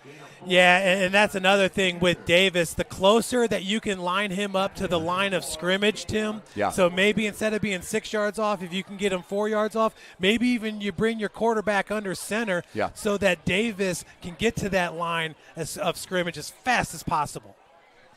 7-7 the score out there at Southside. Southside and Marion going at it. Archers. Trips near side. Vance in the shotgun. Davis on the left hip. It's a quarterback draw. Shanklin blew that up. He pushed his blocker 3 yards into the backfield, and Vance had nowhere to go. Yeah, we've been seeing it all game long from him and from Finch and from Bell Jr. I mean, these guys are as advertised. 247 did not mess up those rankings. No. But once again, you see Vance, and he's done a fine job, but getting outside is hard against the Dub C Warriors. Right now, Snider, they did defer. They'll get the ball to start this second half, Jeff. 1 minute left, clock rolling. It's 3rd and 9. I take this down. You have 6 on the play clock. May even take it down to 1, burn a timeout. We got the cover 2. Wow, Shanklin. Because I was looking at that, and I was seeing Brandon Logan up top, but they did have a safety cheating to his side, so it looked like it could have been single coverage, but in that cover 2, that safety would have had him doubled up. You're right, Tim. I mean, it's tough. This is, the one thing you don't want to do in this game as a coach is put your kids in a bad position. The kids are going to make mistakes. They're high schoolers. They're, 15, 16, 17, 18, some maybe 19. They're going to make mistakes. It's about your coaching staff to put you in the best positions that they can. So then in that situation, it would be nice if they had a tight end or somebody that could sneak off the line of scrimmage when that safety goes over to double Logan, kind of fill that space right there. Well, and it seems like the game plan for the offensive side for Snider has been more of try to stretch the defense out. Not a lot of bunch type of formations, no power formations. Right. That may change in the second half. Who knows? It's been single back most of the game. Yes. Yeah, besides Fry and Logan every once in a while as a lead back. Yep, but that's been rare. So Mountain Tongue to kick. Jackson back. He's standing on his own 39-yard line. 40 seconds. Already had a field goal blocked. And Tongue, that's a beautiful high kick. Oh, Jackson. Oh, beautiful opportunity. Knocking Allen Bolton there to recover it as he went Jackson with the fair catch and bobbled it. And Bolton there to dive on the ball. Snider in business. 33 seconds left in this quarter. I believe they have 2 timeouts remaining, Jeff. Does Snider, is that right? Well, Jackson was mad in this one right here, Tim, because he felt like Bolton got in his little halo space right there. I mean, it's tough because you're darting into an area that Bolton's already established himself. Correct. That would have been a tough call. I love the no call on that one, and I think, as the season goes on, Jackson knows to stay away from that one, especially with 33 seconds, but I get it. Yeah. He's a gamer. He's a glue piece for Coach Kirshner and this Warren Central team. He wanted his team to be at the 50, not back at the 20. 49-yard line, 1st and 10, 33 seconds for Snider. 2 timeouts remaining. Davis in the backfield with Vance. Trips far side, lone wide receiver to the near side's gone away. Vance looking to throw it. Zone coverage. Gone away, got a step. Throwing a little bit behind, goes and high points the ball. It came out right at the last minute, Jeff. Oh, no. That's a good call by the back judge. And ripped it away, did number 7, Amonte Jackson for Warren Central. Right at the last minute, pulled that ball away. If you check it out here on the Anderson Heating and Air Conditioning, Calabodi just blew past both defenders. That ball was severely underthrown. That should have been 6 if that ball's about 10 yards long. The one thing I do like about Vance, he took that extra tick. I don't know if he read the zone or it just played out that way where he saw it late, but he let that be passed off to the next DB in that third line of the defense. Well, and if you're Vance, you can't get comfortable and get set. You just got to let that ball fly. So that's a really hard pass to make. Yeah. Vance, the quick hitter. Thrown a little bit behind, pops out of bounds, about a yard shy of the first down, but 20 seconds still on the clock. You know, you got to get to about what, the 30? It's 47. 30 for Snider and Mongtung. I mean, I'm sure in practice he's hitting them at 50 with his leg. A whole different ball game, and it's already had one blocked here tonight. 3rd and 2, 20 seconds left. Trips far side, lone wide receiver to the near side. That's Calabodi. Davis in the backfield with Vance. Vance takes a snap, hands it to Davis. And did he get it? He's short. Wow. 15 seconds. Snider may just let this go down to 1 second, call a timeout, and do one Hail Mary. Well, Coach Tittman's not happy. They're actually going to call a timeout, their second one. And I'm not sure if everybody was on the same page there, Jeff. Coach Tittman's on the sideline getting as excited as I do when the Panthers are making a big play. I mean, the guy behind me. Right, yeah. Yeah, no, Tim, if we check it out here on the Anderson Heating and Cooling replay, Bell right there got double teamed, and Finch just filled that gap. Yeah, they play off each other so well, They Jeff. really do. Does Warren Central on that defensive side. But 4th and inches for Snider. 9.9 seconds left. Decision time. You got another timeout. Do you try a sneak to get the first down and then take a shot in the end zone? Let's see what happens. And head coach Kurt Tittman, his offensive staff, led by offensive coordinator Ryan Mormon, decide it was. Let's see here. Same formation. And Tim, the tight end is now at defensive end there. That's Javon Guess. No, what's his last name? Oh, Guess. Got it. Quick Jamarion. one. Beautiful. Hey, opportunity. Yeah, you're right at about the 32-yard line. So I think they're going to try to kick this. We're going to be inside 50 yards for Mongtung. We could have a holy tongue situation here. There could be. He was the hero in the regional win. That's a shout out to Steve Orth. We miss Steve and Aiden. Well, we'll see him soon. They're actually at Taylor moving Aiden in to college. So we have 49-yard field goal for Mongtung. Last one was blocked right up the middle. This one he gets off. It's just going to be short.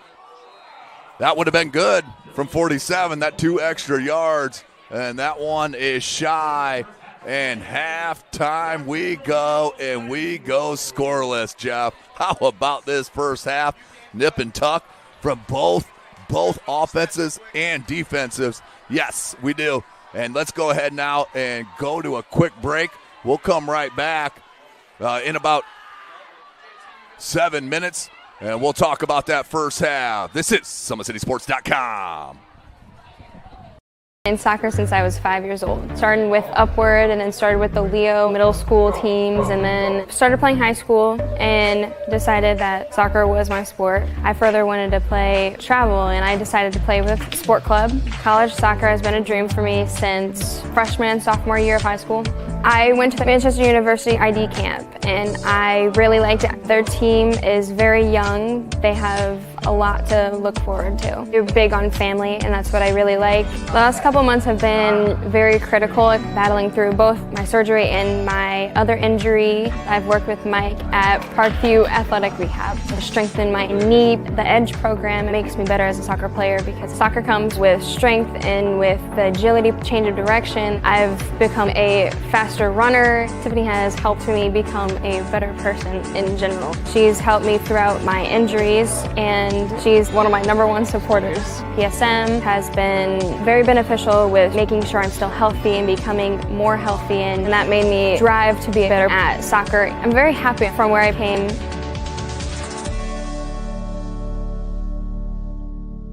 Welcome to the Summit City, home to the 260's dedicated high school athletes and fans. Each victory and celebration captured by our cameras.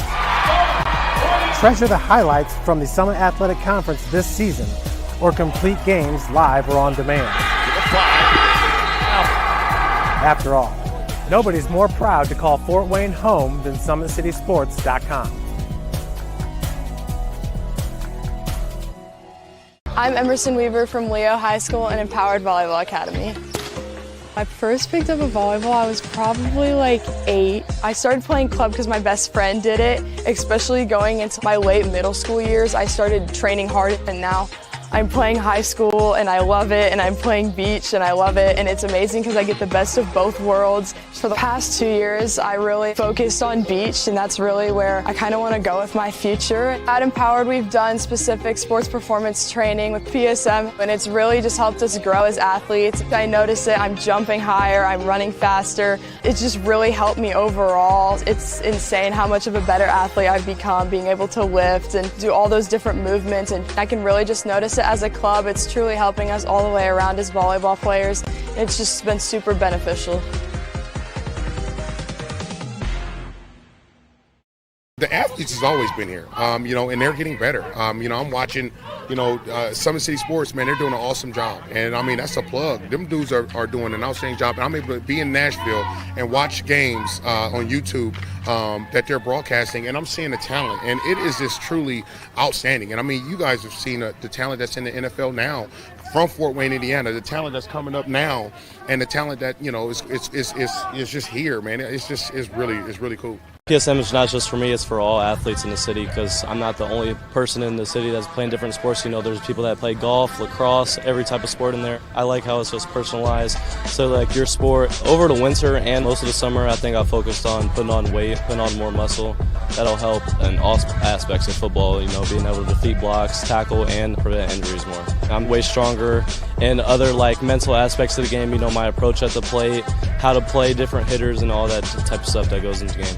But once August came around, then it was full football mode. It was kind of cool to get that first football offer, and it also shows people around the area that I'm something other than just a baseball player.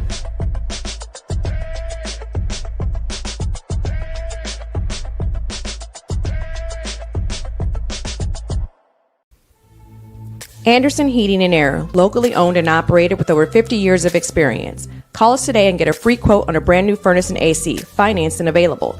Don't wait. Call us today and sign up for a maintenance agreement and stay cool. Our maintenance agreements will ensure that you're first in line if you have an emergency, and we'll send one of our service techs out for cleanings twice a year. Call us at 557-0958 or request an appointment on our website. Call Anderson Heating and Air, where your emergency is our emergency.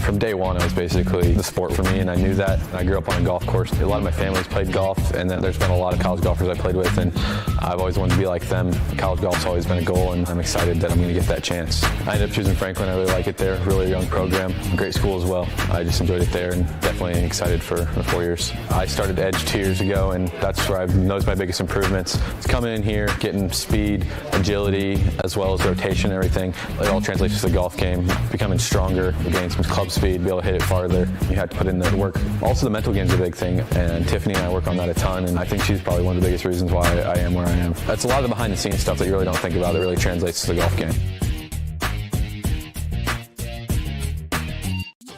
The future is what you make it, so make it matter. At the University of St. Francis, we'll help you build a purposeful life, one based on your interests, goals, and desire to make the world a better place. Learning is personal here. You'll be known by name, supported by experts, and connected to professional opportunities. Our Catholic values will inspire you to use your education for the greater good by serving and leading others.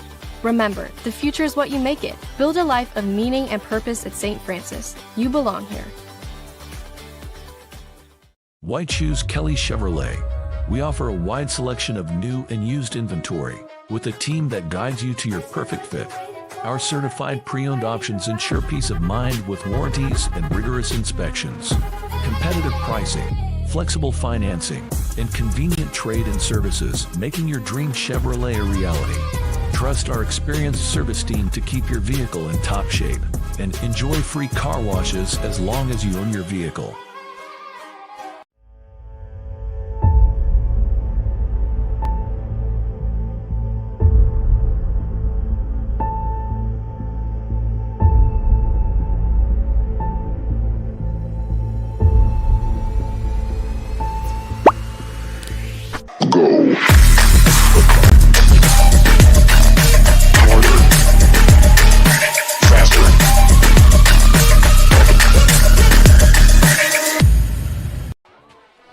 Welcome back, ladies and gentlemen. SummitCitySports.com coming to you live from Wayne Stadium. 0-0 score here. Number ranked in Class 6A. Warren Central ranked number 4. And Snider ranked number 10 in Class 6A preseason. We got an outstanding good one. Before we get into that, I'm going to give you some updated scores, and Jeff and I will go over a little bit of the first half. At halftime, Hamilton Southeastern up 28-7 over Carroll. Northside was up 19-6 over Northridge. That was in the second quarter. Leo up 7-0 over Lures at halftime. I got to get an update from Dwenger and Brownsburg. I know it was 21-0 to start that game. We'll get you an update later on that. Nearing halftime, Northrop up, get this, 46-30 over New Haven. How about the weapons for Coach Q, Coach Bowen out there at Northrop. Southside and Marion tied at 7-7 at half. At halftime also, Columbia City 28-0 over Cherubusco. They're in the third quarter there at Zollner Stadium. Concordia up 13-8 over Cecina. East Noble at half over 21-6 over Bremen. And Heritage 46-7 over Belmont. And that one is in the third quarter as well. I am Tim Atkinson, Joel Ray on the camera, Jeff Mahoney joining us here in the booth. Jeff, saw an outstanding nip and tuck game in that first half. You really can see the skill level for Warren Central on that defensive line, but it's been impressive to watch Aaron Vance in his first start, really taking care of the ball for the most part, not making mistakes, showing good play action game. But right now, this game between number 4 and number 10 in Class 6A, this could go either way. Yeah, and for Aaron Vance, I mean, honestly, you couldn't be more happy with his performance, Tim, if you're Coach Tittman or if you're Aaron himself. I mean, you have all summer, right, to develop timing with your wide receivers.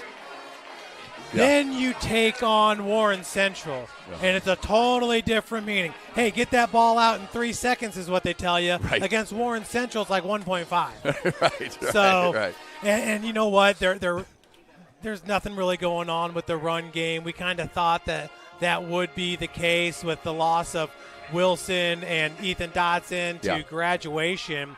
But honestly, I love what the senior quarterback is doing. And we did see it in the first half, Tim, where if you got a one-on-one matchup with Calabote, then they can throw to him, and he's going to go and get it.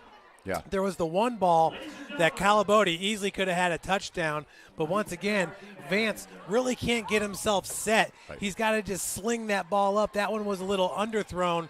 The first catch by Jamarion was a perfectly thrown ball. So this is really interesting game, and it's as advertised with No this question. defensive line from Warren Central and the defense as a whole, Tim. Talking about sideline to sideline. Yeah. I mean, these guys are track stars, sideline to sideline. But you can say the exact same thing about Snider. Yes. Number one, you got to love the sophomore in number 4, Braylon Fertile. I mean, He's been awesome. He came into this game as a sophomore and was not scared one bit.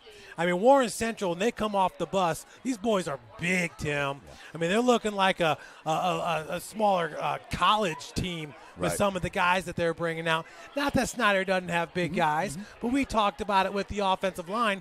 There's 30-pound difference when you go man for man across the line. Right. So Fertile has been amazing. I'm really happy. Adam Blakey has been awesome for Snider. Of course, Yes. Brandon Logan, Landon Fry, Fry got everybody. the pick. Yes, everybody that we've talked about has come to play today. Yeah, there's no doubt about it, Jeff. With about 4 minutes left before they come out for another 3-minute break. As you mentioned, Jeff, so impressive has been Vance. Limited reps. You can't say it enough. You expect a kid for maybe the moment to be too big. And you're playing the number 4 preseason team. Everybody's been talking about the 5 D1s on defense. You know that you're going to be under attack, and he's been very impressive. I like Logan and Fry. They've been nice off the on the offensive side of the ball, Jeff. Trevor Jarvis, I think they need to find a way to get him the ball a little bit more.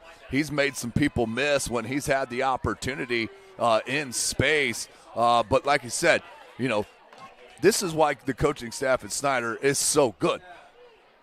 Total revamp offensively for the Panthers. Now, they got 0 on the board, but they've moved the ball. They've had some great plays against Warren Central. The Warren Central defense is just this good, folks. I mean, they are going to be special. They're not going to give a lot of points up, even in the MIC this year. There's no question about that. I'm really excited for Snider to see what they can do in Class 6A. I mean, when was the last time we had a run in 6A? It's just an outstanding job this coaching staff has done to get this team ready to play Warren Central. Yeah, and if you're Warren Central, what do? We've seen 2 different quarterbacks, and then we've seen Jackson at Wildcat. Right. It seems like they're going to stay with Rivers and try to get something going. Yeah. We have not seen Kendall Garnett III, so I'm not sure if he's still suffering from some of that summer flu that was going through the Warren Central running back room. Right. Yeah, they've gotten some pretty decent production from McMoore along with number 36, Braden Kelly. Yeah. But, man, we haven't seen James Clark, and we have not seen Kendall Garnett. And I think that those are 2 guys that Warren Central is really going to rely on as the season progresses for some offensive production. But, man, their offense, and hats off to Snider's defense. One of the guys we talked about in the pregame was Aaron Hughes, and Aaron Hughes looked pretty dang good out there, Tim. Yeah, there's no doubt about it. Very talented player. Bolton's made some couple of really nice plays. I'm very impressed with both these teams. Both these teams could meet again in the playoffs, Jeff. There's no doubt about it that the skill level, the coaching ability on both sides, these 2 teams could meet up it would probably be a state or a semi-state. But these 2 teams, this is going to set the bar for the rest of these weeks. Snider, they go right in next week, and they got East Noble that'll be at Spooler Stadium for Warren Central. Their next game is against Warsaw at home, Warsaw 5A club, and then they start their MIC type of stuff. But yeah, Warsaw's always hard to play against. Now, I think Warren Central has the strength to take care of the strength of Warsaw. You bunch that defense up even more that's going to be tough to run the ball. You see the Sniders doing the opposite of that here tonight with 3 wide receiver sets, 4 wide receiver sets. You mentioned a lot of lone backfield type of situations, quarterback draws, trying to use that pursuit and that angst of that defensive line against Warren Central. These two teams, they are very impressive. You're looking and you're seeing 0-0, but this game does not entail that here tonight. No, Tim, and I've been real impressed with the read action from Vance, the QB. He does a really good job of disguising it. There's been multiple occasions, Tim, where both you and I are like, who's got the Calabote's got the ball, or Logan or Jordan Davis. So, yeah, fun first half here, and boy, the fun's just beginning because we're just beginning. We're knotted up at zeros, getting ready for the third quarter. Absolutely, Jeff. Let's go ahead and give some more props to our outstanding advertisers. None of this would be possible without these advertisers and businesses, because one of them starts with the Big-Eyed Fish, who's been around the Northeast Indiana area for generations. Enjoy the best fish in Fort Wayne in a family-friendly environment at the Big-Eyed Fish. New state-of-the-art car wash facilities. Free car washes when you buy from Kelly Automotive. Shop drivekelly.com. Tom Steele Tire has been servicing the Fort Wayne area for over 40 years. They will help you find the perfect tire for your vehicle and other auto repair services. At Ottenweller Contracting, we invest in our customers by providing peace of mind during their tire process from bid to build. Visit OttenwellerContracting.com. Summit Volleyball trains and builds the highest quality volleyball players in the area from ages 5 to 18. Jump on board. Together we can reach the summit. Jolly Law Firm is the area's best criminal defense firm, helping defend the accused from the government, whether you're facing an OWI or other criminal accusation. Jolly Law Firm is the answer. Sioka Cleaning and Restoration, providing top-notch commercial cleaning services, including janitorial, water damage, and state-of-the-art disinfecting services throughout Northeast Indiana. Online degree programs at the University of St. Francis are built for convenience and flexibility. Most degrees can be completed in 12 months. Visit online.sf.edu.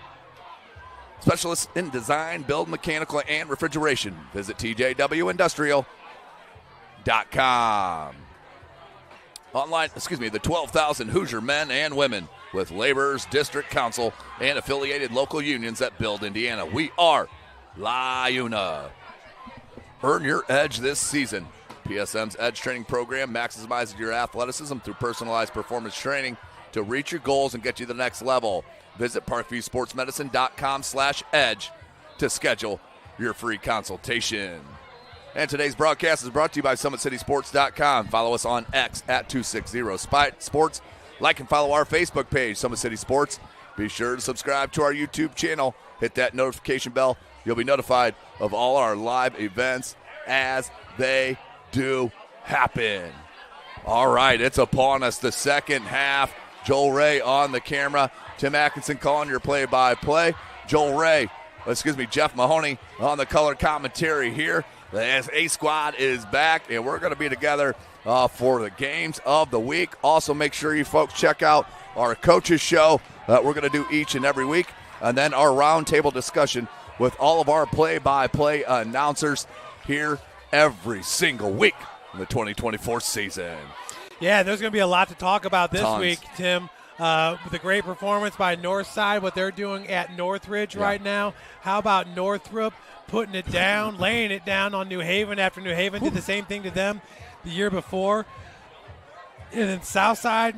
7-7. That's getting ready to start the third quarter, Jeff. When was the last time Southside and Northside opened up the season both with a win? I think before we started Summit City Sports, because I don't remember it, to be honest with you. Well, you remember, gosh, Tim, what was it, maybe 2011 when Fia Cable was the quarterback at Dwenger and Donovan Clark was over at Southside? Yes. Remember we used to be in that little press box on the away, on the away bleachers? Yes, yeah. Oh, boy. That was tough. It used to be a lot tougher than it is right now. So, perfect opportunity for Snider. They'll get the ball to start this second half. This kick by Shanklin, I think, is going to be a huge precursor to what we have. If Snider can get some good field position so Vance doesn't feel as backed up here as he has a couple of times here tonight. Yeah, and Snider has their hands team out. As you can see, Brandon Logan in the second row standing at the 40. You got Jarvis right in the middle of the field. So they're not messing around. And honestly, look at this bunch lineup here by the kickoff team as well. You remember back in the day when they would just load everybody up on one side? Can't do that anymore. Nope. All kinds of rules. That's probably a good call. Yeah, there's no doubt about it.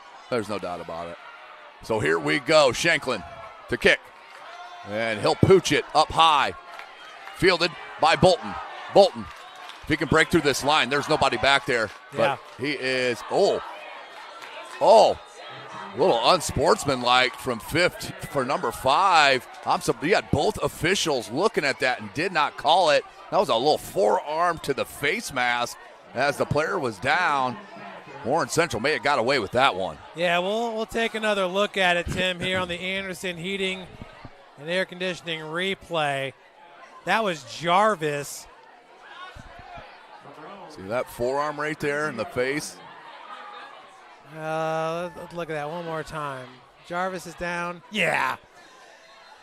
And there's been a couple times in this game where you feel like the refs were in really good position to make a call. Yeah, with no one in front. So here we go. First possession of the second half. It's going to go to the Snider Panthers. They're going to go trips far side. Now you have Fry in the backfield with Logan in the Wildcat. Here's Logan. Little wrinkle, minimal gain, maybe a yard. But showing a little different wrinkle here is the coaching staff for Snider. Yeah, and once again, going back to that last play, it's not football. That's volleyball. Right. They're trying to be intimidating by doing stuff like that, and honestly, it's just not cool. They're getting away with it, and both teams are. Yeah. Stuff like that in this game. That's just old commercial. Yeah.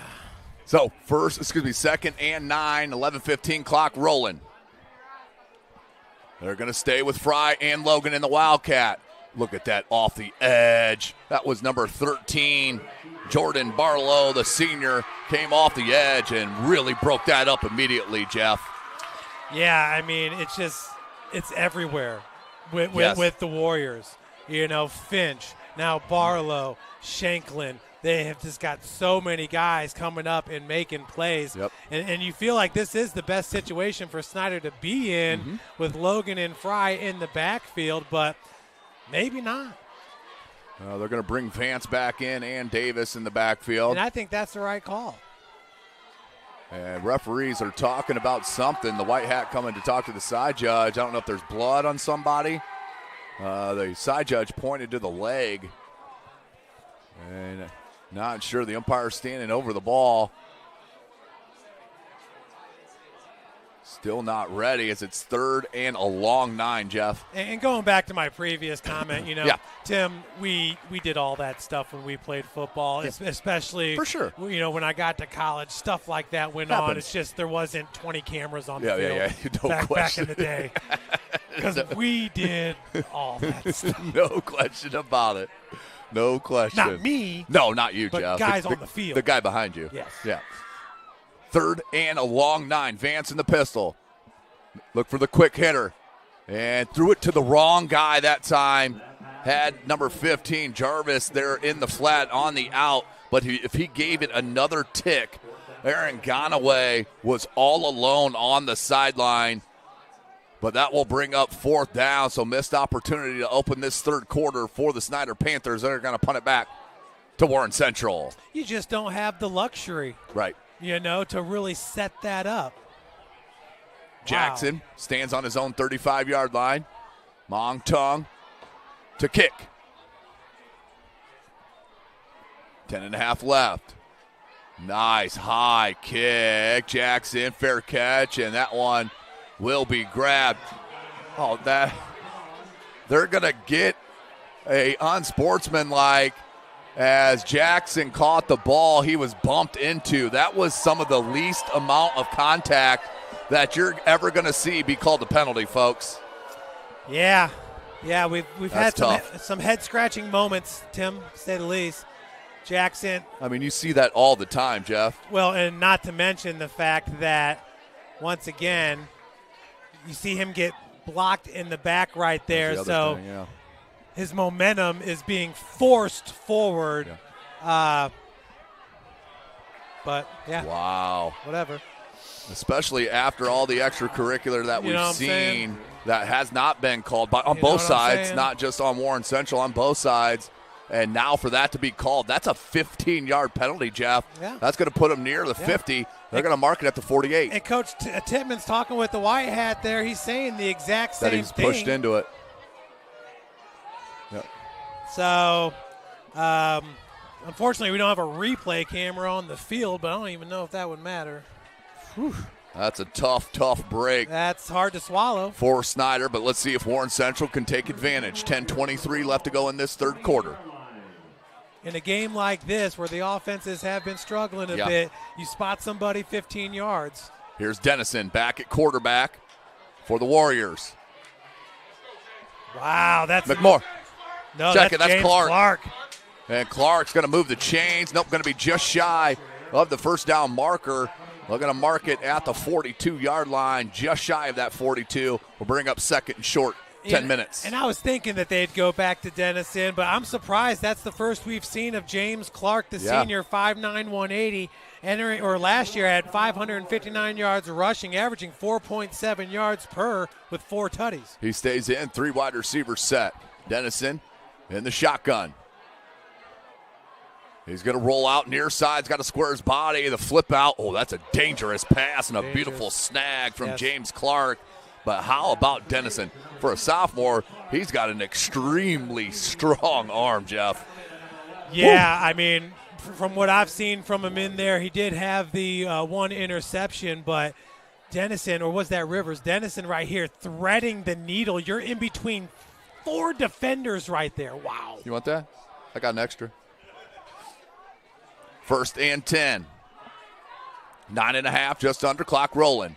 Dennison looking for the quick and threw it just behind Cyron Williams. Williams couldn't make the adjustment. 2nd and 10. That's a beautiful thing. You see how quick Dennison's getting the ball out of his hands against this aggressive Snider defense led by Adam Blakey on the defensive line. I mean, Coach Kirshner right now has got to love these first couple plays heading into coming out of halftime. 9:19 clock stopped on the incompletion. Dennison stays in at quarterback. 3 wide receivers set. That's Williams alone to the near side. Clark in the backfield behind of Dennison. They're going to turn. They're going to hand. Beautiful block on that pole. How about that tackle, though, by Fry? Yeah. But I believe it was 57 on the edge, making an outstanding block. And Josiah Carroll really opened up that gap on that right tackle, in between the right tackle and the guard. Fry from his middle linebacker position. You can see him beat the block right there, but that was just enough of a block to slow him up a bit.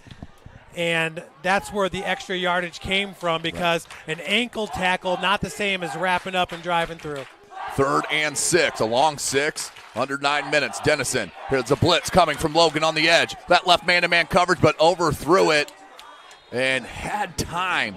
You know, as a sophomore, sometimes you feel like you have less time than what you truly have. He could have held that ball for another minute, another second or 3, and that could have been a difference. So 4th down, it looks like they're going, Jeff.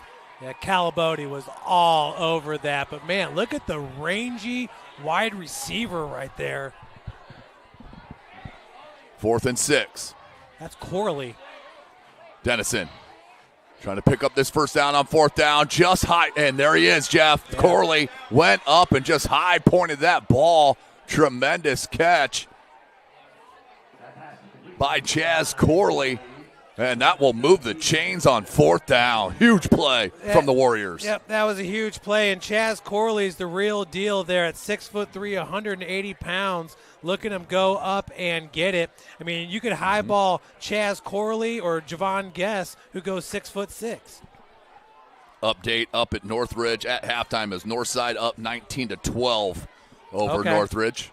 1st and 10 for the Warriors. Dennison turns, hands You think you had him corralled. He got another 2 yards on that with just the burst of speed.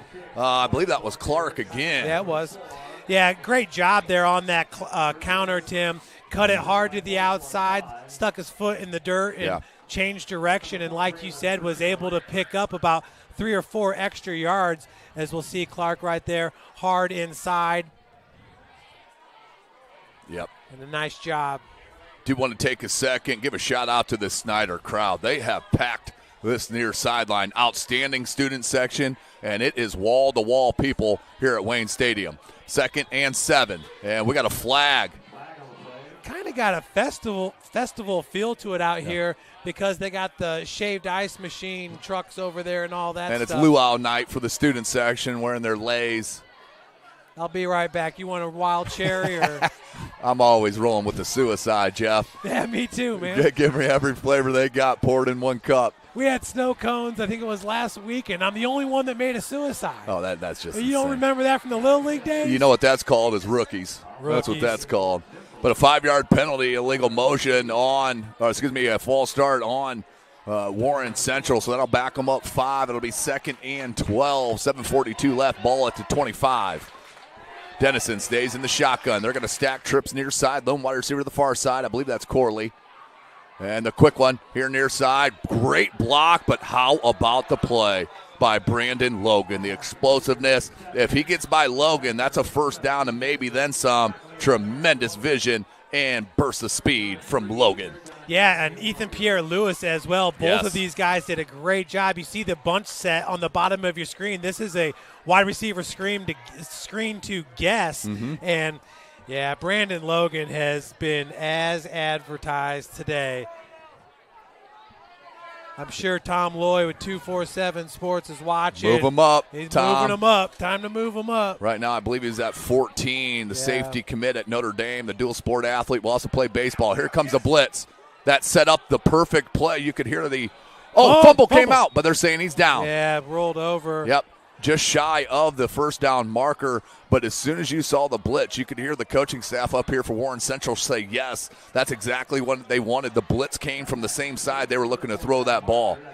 That was Eric Hester out there, number 87 for the Warriors. We haven't said his name too many times tonight, but that's just because they got so many dang players out there at wide receiver as well. Right. But I think Dennison's looked really good, and the offense has a little bit of a spark to it. But they got Jackson in now at the Wildcat. And they're going to pitch right to him. Jackson, big hole, and that's a score. 14 yards out for Jackson out of the Wildcat for the touchdown, the first one of the ball game. 6-zip, Warren Central. Yeah, so you got 2 wings there on the left side. You got Bell Jr. and you got Shanklin. Ooh. You bring those guys over and make that wall for Jackson. Right. That opened up like the Red Sea. I'm telling you what, Jeff, I could have ran through that hole and scored from 12 yards out. I may have tripped over my own feet, but I definitely would have had the opportunity to get there. A little skeptical. PAT happening now. And, yeah, the kicker is number 93 here for the Warriors. That's Jermaine Ellerly. They're going to fake it right up the middle and give it to Bell, and the push up the middle. Yeah. Give them 2 points, Jeff, for Warren Central. 8-zip is our score. 6:13 left in the third quarter. Warren Central with a nice answer to start this third. And nothing you can do about that. No. I mean, you got Bell and Shanklin pulling from the left side. That's a deadly combination right there. The only way they would have been able to combat that would have been to have a blitz coming in and maybe that B gap, in between the center and the guard and be able to stop those guys before they get past the center and create that wall. Yeah, I mean, it was well executed, well designed play from Warren Central. No idea. So let's see if Snider can answer it. Down 8-0. Plenty of time, 6:13 left, but they have not been able to move the ball consistently, has Snider. So Warren Central right now has all the momentum and the confidence in this top 10 6A matchup. So they'll kick it, Will Shanklin. Boy, the Bluffton game's already over. They got us their stats already. 39-6, Bluffton over Blackhawk Christian. Also a final, Columbia City defeats Cherubusco 42-7. Running clock. 35 points in IHSA, goes to a running clock in the second half, for those of you not aware. And we do have a new kicker here for Warren Central. Oh, good call, Jeff. I just assumed it was going to be Shanklin. No, it's the PAT guy. It's Ellerly. Just a freshman. 5'8", 205. Got it. Somebody's got to get that ball. Conaway finally comes and gets it, but that was perfectly dropped by that kicker right in no man's land. Snider right now looks like they're on their heels a little bit, Jeff. They need some confidence here in this drive. Yeah, then that was Calabodi. Probably hasn't been his favorite night on special teams so far for the Delaware commit, but you can see that ball, it just did not bounce back the way he thought it was, and that's a very scary play. That was really close to, hey, just fall on it. Right, exactly. So let's see what Snider comes out with. 1st and 10. Ball's on their own 17-yard line. Vance and Davis in the backfield. 3 wide receiver set, Twins far side. Showing blitz. Here's Warren Central. They're communicating. Vance. They're not blitzing. They fake that. Across the middle. Oh, and that's, a little touch on that halo there on the punt, and then you had the safety come over when the ball's gone and knock down the wide receiver. Makes you wonder a little bit. But it will be 2nd and 10, 6:04 left in this third quarter. Here on the Anderson Heating and Cooling, you can see Vance. That was as much time as he's going to get in the pocket right there. But, he's standing up tall. It seems like he's not having a problem seeing over the O-line at all. This time handed Davis, but off the edge. Beautiful play. That is number, 35? 95. 95. That's Kyrene Weems, the senior defensive lineman. So what you're saying is Warren Central goes about 3 deep on the D-line. I'm telling you what, every time you look up, there's another player in there with fresh legs. My goodness. Right now, Shanklin's not even in the game. And build-wise looks just as good as all the rest of the guys. Yeah, we got like a whole new defensive line in. Yeah, the number 1 player in the state, not even out there. Vance looking to throw. The quick one. And is it caught? It is, but it'll be a minimal gain. 2-yard gain will bring up 4th and 8 for Snider, and 3 and out for the Panthers. Not what their defense needed to happen here right now with 5:08 left in the third. Yeah, you got Tyrone Burris Jr. on the defensive line right now. You got Goodwin, Elijah Goodwin. The only starter you have out there right now is Bell Jr. Coach Kirshner's not messing around. He's not going to take out his best defensive lineman. No, you got to keep that kid in. But the rest of the guys are all new and fresh. And honestly, did you know? Wow, that went sideways. Oh, wow. So that. And they're going to get a flag, a penalty, a personal foul on number 5 for Warren Central and Devontae Dungy. And that's going to back up, already great field possession for Warren Central. That's going to back them up 15 yards. Yeah, Tim, it was just a matter of time. We've been seeing this stuff all game long, and that's something that Coach is definitely – all right, so is the replay not going to play or what's going on? One more time, Tim. Anderson, he didn't go to replay. It wasn't Anderson's fault. Trust us. Oh, gosh, no. Anderson's the best. We love Ralph. And right there, and you know what? They were tied up a little bit, but. Yeah, I've seen worse not get called tonight. Right. So there's been really no rhyme or reason with these personal fouls. Oh, they're going on Snider? Okay, he just pointed the wrong direction. The Snider fans were about to lose it on that one. So that'll back them 15. But, hey, Jeff, Warren Central still has great field possession to start their second drive of this third quarter. Ball spotted at the 34-yard line, 1st and 10 for the Warriors. And the first series started at the 50-yard line due to the 15-yard penalty. So that Busco Columbia City was actually 42-0. 1st and 10. Dennison stays in the game. on the quick out, just a little bit off the hands. And Logan on coverage. Man, he could do everything. Run D, pass D, Logan special. Honestly, I thought the pass was really, really good there. Intended for Javon Guess. Yeah. You know, Guess goes 6'6" for the tight end, the defensive end. But really, really great coverage there by Logan. Just ran out of real estate. Yeah, very long, no question. As is number 88 on the whiteouts here on the near screen, Alexis Tyer. Dennison, hands.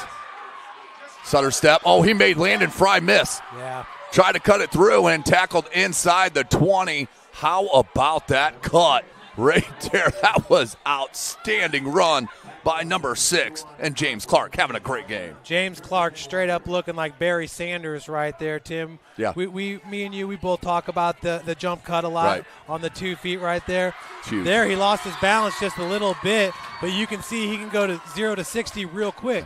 Yeah. 1st and 10, ball at the 19-yard line. 4:10 remaining. You think Warren Central gets another score. I don't think Dennison expected that snap. I think it was the wrong snap count. Yeah, now you got a flag in the area of offensive holding, Tim. Right. And if you're Snider, you got to take this to back them up. Let's check it out one more time on the Anderson heating and cooling replay here. Check out your man right there. Just put on the brakes and then reverse direction.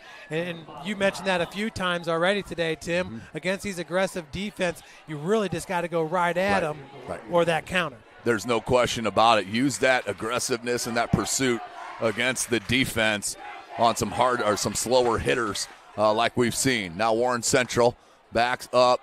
We had a 10-yard penalty from the spot on the hold. Looks like they're going to spot it at the 31-yard line, and we'll redo 2nd down. So 2nd and long. Clock stop 4:03. And I don't think they're sure on where the spot's supposed to be. A couple officials discussing it now. What are we, 2nd and 20? Yeah, at least. And they're actually going to put it at the 29-yard line. So, yeah, 2nd and 20, Jeff, for Warren Central. With 4:03 left in the 3rd. 3 wide receiver set, Twins to the far side. Dennison looking to throw. Man-to-man coverage.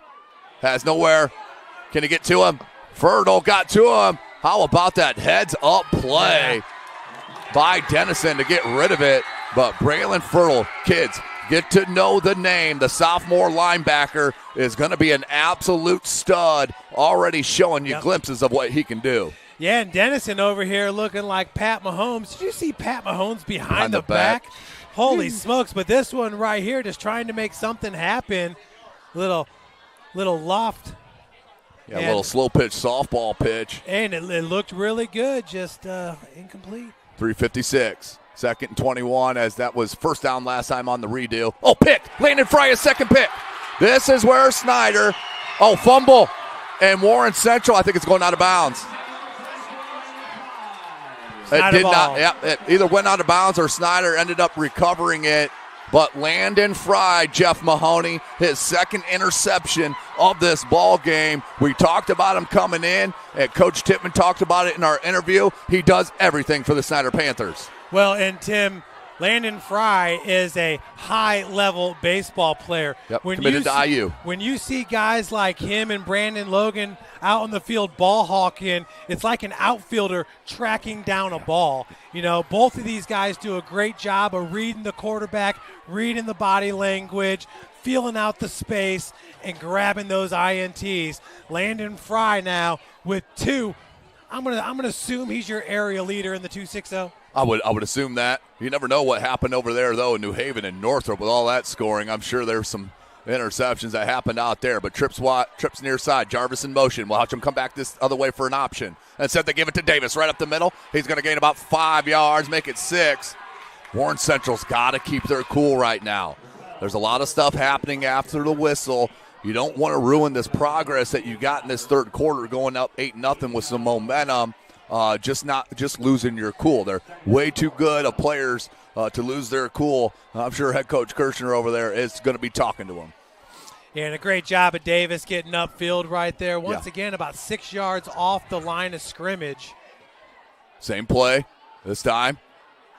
Davis again towards that first down marker. He may be just shy. And we'll bring up third and maybe a half yard, 6 inches if that. But and it will. Once again, we're not seeing the two best players in the state right now in Shanklin or Jeremy Finch.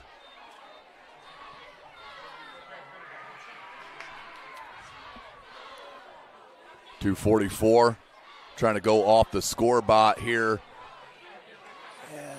And just not picking up. We didn't see it change at first, but a sack. Who else is going to do it on third and short? I'm not sure what they were trying to do there. I mean, I'm sneaking that ball. I try to get a little fancy, and that's going to be a sack. And, of course, number 34, Marcus Bell, making it happen. But all that momentum goes by the wayside on the sack. We'll bring up 4th and 6, 2:10 left in the third. So far, with 2:10 left in the third, Tim, Marcus Bell Jr. is your player of the game. There's no question about it in my mind. There's no doubt about it. He has done so much defensively and blocking on offense. Maung Tung, high kick. Jackson, another fair catch. And that one is caught. Oh, they're going to call Bolden. They're going to call him inside the halo. I don't know, Jeff, because that was thrown from way about 15 yards behind the play, the flag was. So you think this is going to be a hold or a block in the back. Oh, man, I thought it was a lot closer than that. Yeah, he threw it from about 10 yards from where that flag is laying right now. But let's see what the call actually is. 150 left. Let's see what we got. Yeah, that's going to go. A holding on Warren Central. 10-yard from the spot of the foul. They'll bring up 1st and 10 for the Warriors. 150 left. And the ball spotted at the 26-yard line. Yeah, Maung Tung likes that rugby-style type punt there, Tim. And does it well. He does it well, except for the one that shanked for 0 net. Yeah. But other than that, he makes it look really effortless. Yeah, you know? he's very smooth with it. There's no doubt. A lot of practice has gone into that for sure. So 1st and 10 for the Warriors. They're going to go 3 wide receiver, 4 wide receiver set, make it 5. They're going to bunch trips near side. They do take a player out, so 4 wide receiver set. Dennison hands to Clark. Fertile there. Fertel there. That's going to be a minimal gain. Nope, get right back to the line of scrimmage. We'll bring up 2nd and 10. Yeah, we got one-on-one coverage with Ethan Pierre-Lewis at the top of the screen, along with number 89, Chaz Corley. Single safety up top for the Panthers. We'll see if Warren Central tries to go that direction, but now 2 wide receivers up top. Yeah, Fertil, an outstanding player. I'll eventually get that name right every time. Fertil? It's Fertil. Fertil, I believe. I mean, that's the way the pronunciation guide looks. Dennison on the roll. Beautiful pass. And took it up yards near that first down marker. I think he got it. Let's see where the spot is. Dennison, that's the 3rd time here in this quarter that he's found the pocket and has delivered. That was Eric Hester on the catch, number 87. And it will be 1st down for Warren Central. 1:01 left. Clock stopped on the out of bounds. See, Dennison once again has the running back offset right, rolls that direction, so has the extra blocker, but 3 defenders right there and just found the pocket. Dennison looking deep down the sidelines, got a man and a step, but overthrew just a tad. And Warren Central wanting a flag. Did not come. They were asking for a hold.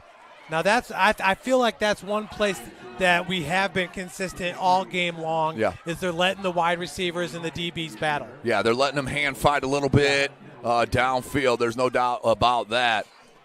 54 seconds left in this third. So we're not playing NFL rules right now. Negative. That is a big negative, Ghost Rider. So 2nd and 10 for the Warriors. Snider I mean, neither of these teams can keep the momentum for very long, Jeff. Let's see what Warren Central can do here in this possession. 2nd and 10. Dennison, low snap. He gets it. Clark, the handoff. Man, is he good. Yep. There it is. Clark, that one he cut. may take this to the house. Look at Blakey, of all people, catching Clark. That's going to be tackled inside the 25-yard line, but a wonderful run. Great vision once again from James Clark. Yeah, there's no doubt about it. These little... We got a flag, Jeff. These little subtle cuts by Clark. Yeah. And I know there's a flag, and that's in the area of holding, and they're going to bring it back. But that does not diminish what that young man was able to accomplish right there. And as impressive as the run is, Adam Blakey hawking him down from behind.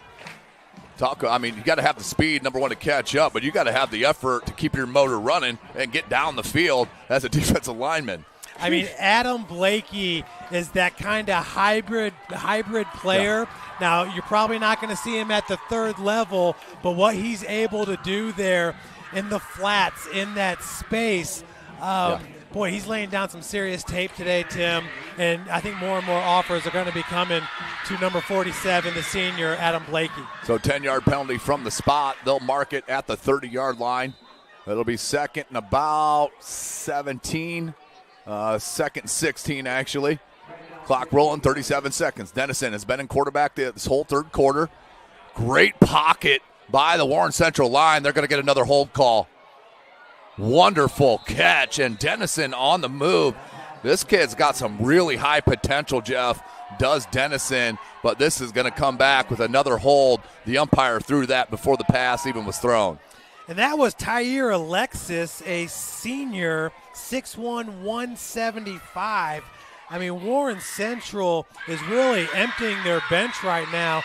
We're seeing all kinds of names get in action. Now, I don't know how you feel about it, Tim, but Dennison's my guy. I'm telling you what, he is looked impressive. He's got the stronger arm. He looks like he moves in the pocket just as well as Rivers does. To me, he's the one that I'm going to be going with the rest of this ball game. But obviously, the Warren Central coaches know their staff and players better than we do. And he's only a sophomore. Only a sophomore. That's something to build on as well. I mean, Rivers is, a junior? Jaden Rivers is the junior. Yeah, and you're right about that arm. Dennison has a strong arm. Yeah, you could just see the difference on his throwing. It pops out of his hand, kind of like Jimmy Sullivan up at Carroll. That's tremendous. that whip. Yeah. That follow through and beautiful, beautiful mechanics as we're going to go into the fourth quarter. This is where winners are made, folks. 8-0 Warren Central on top of Snider. We'll be right back at SummitCitySports.com.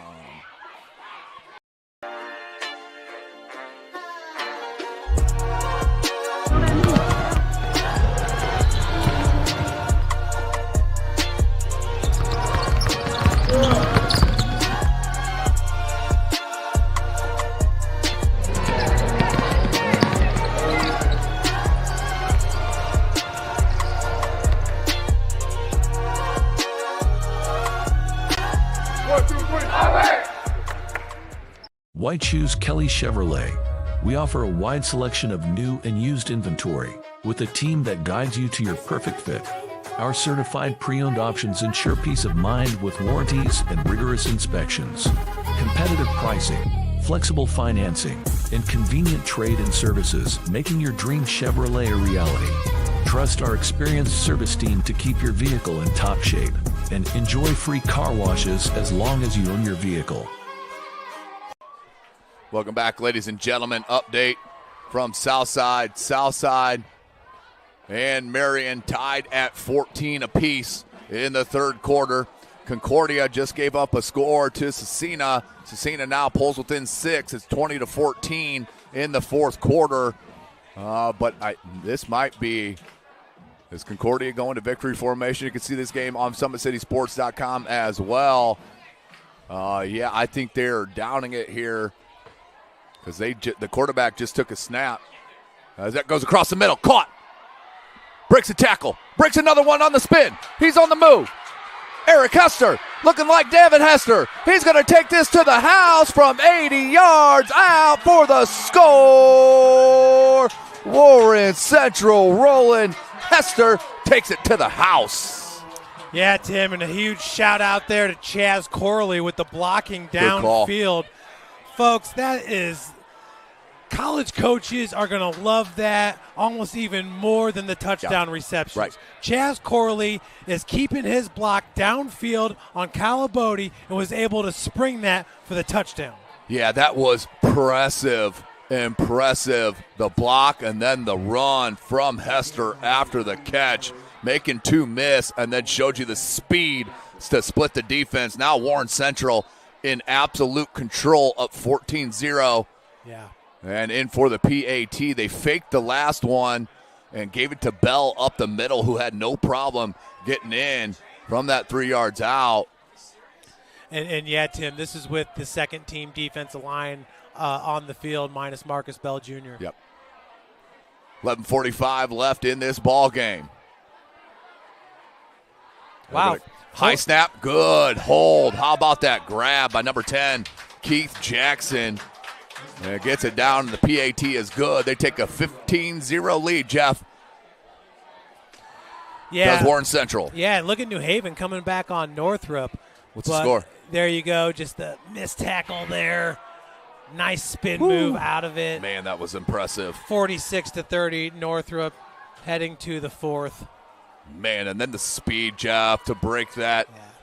I mean, just tremendous stuff. Update, we do have a final from Zollner Stadium. Concordia breaks the streak, Jeff. They are off to a 1-0 start with a 20-14 win over Cecina. Yeah, they got a lot of good pieces in that junior class over there. Yep. When you look at Victor Sawyer and Braden Corbett and then Avery Cook Noah as Trent. well. Yes, sir, man. I mean, Concordia. Hey, remember, Coach Tim Manigault was away for a year. Yep.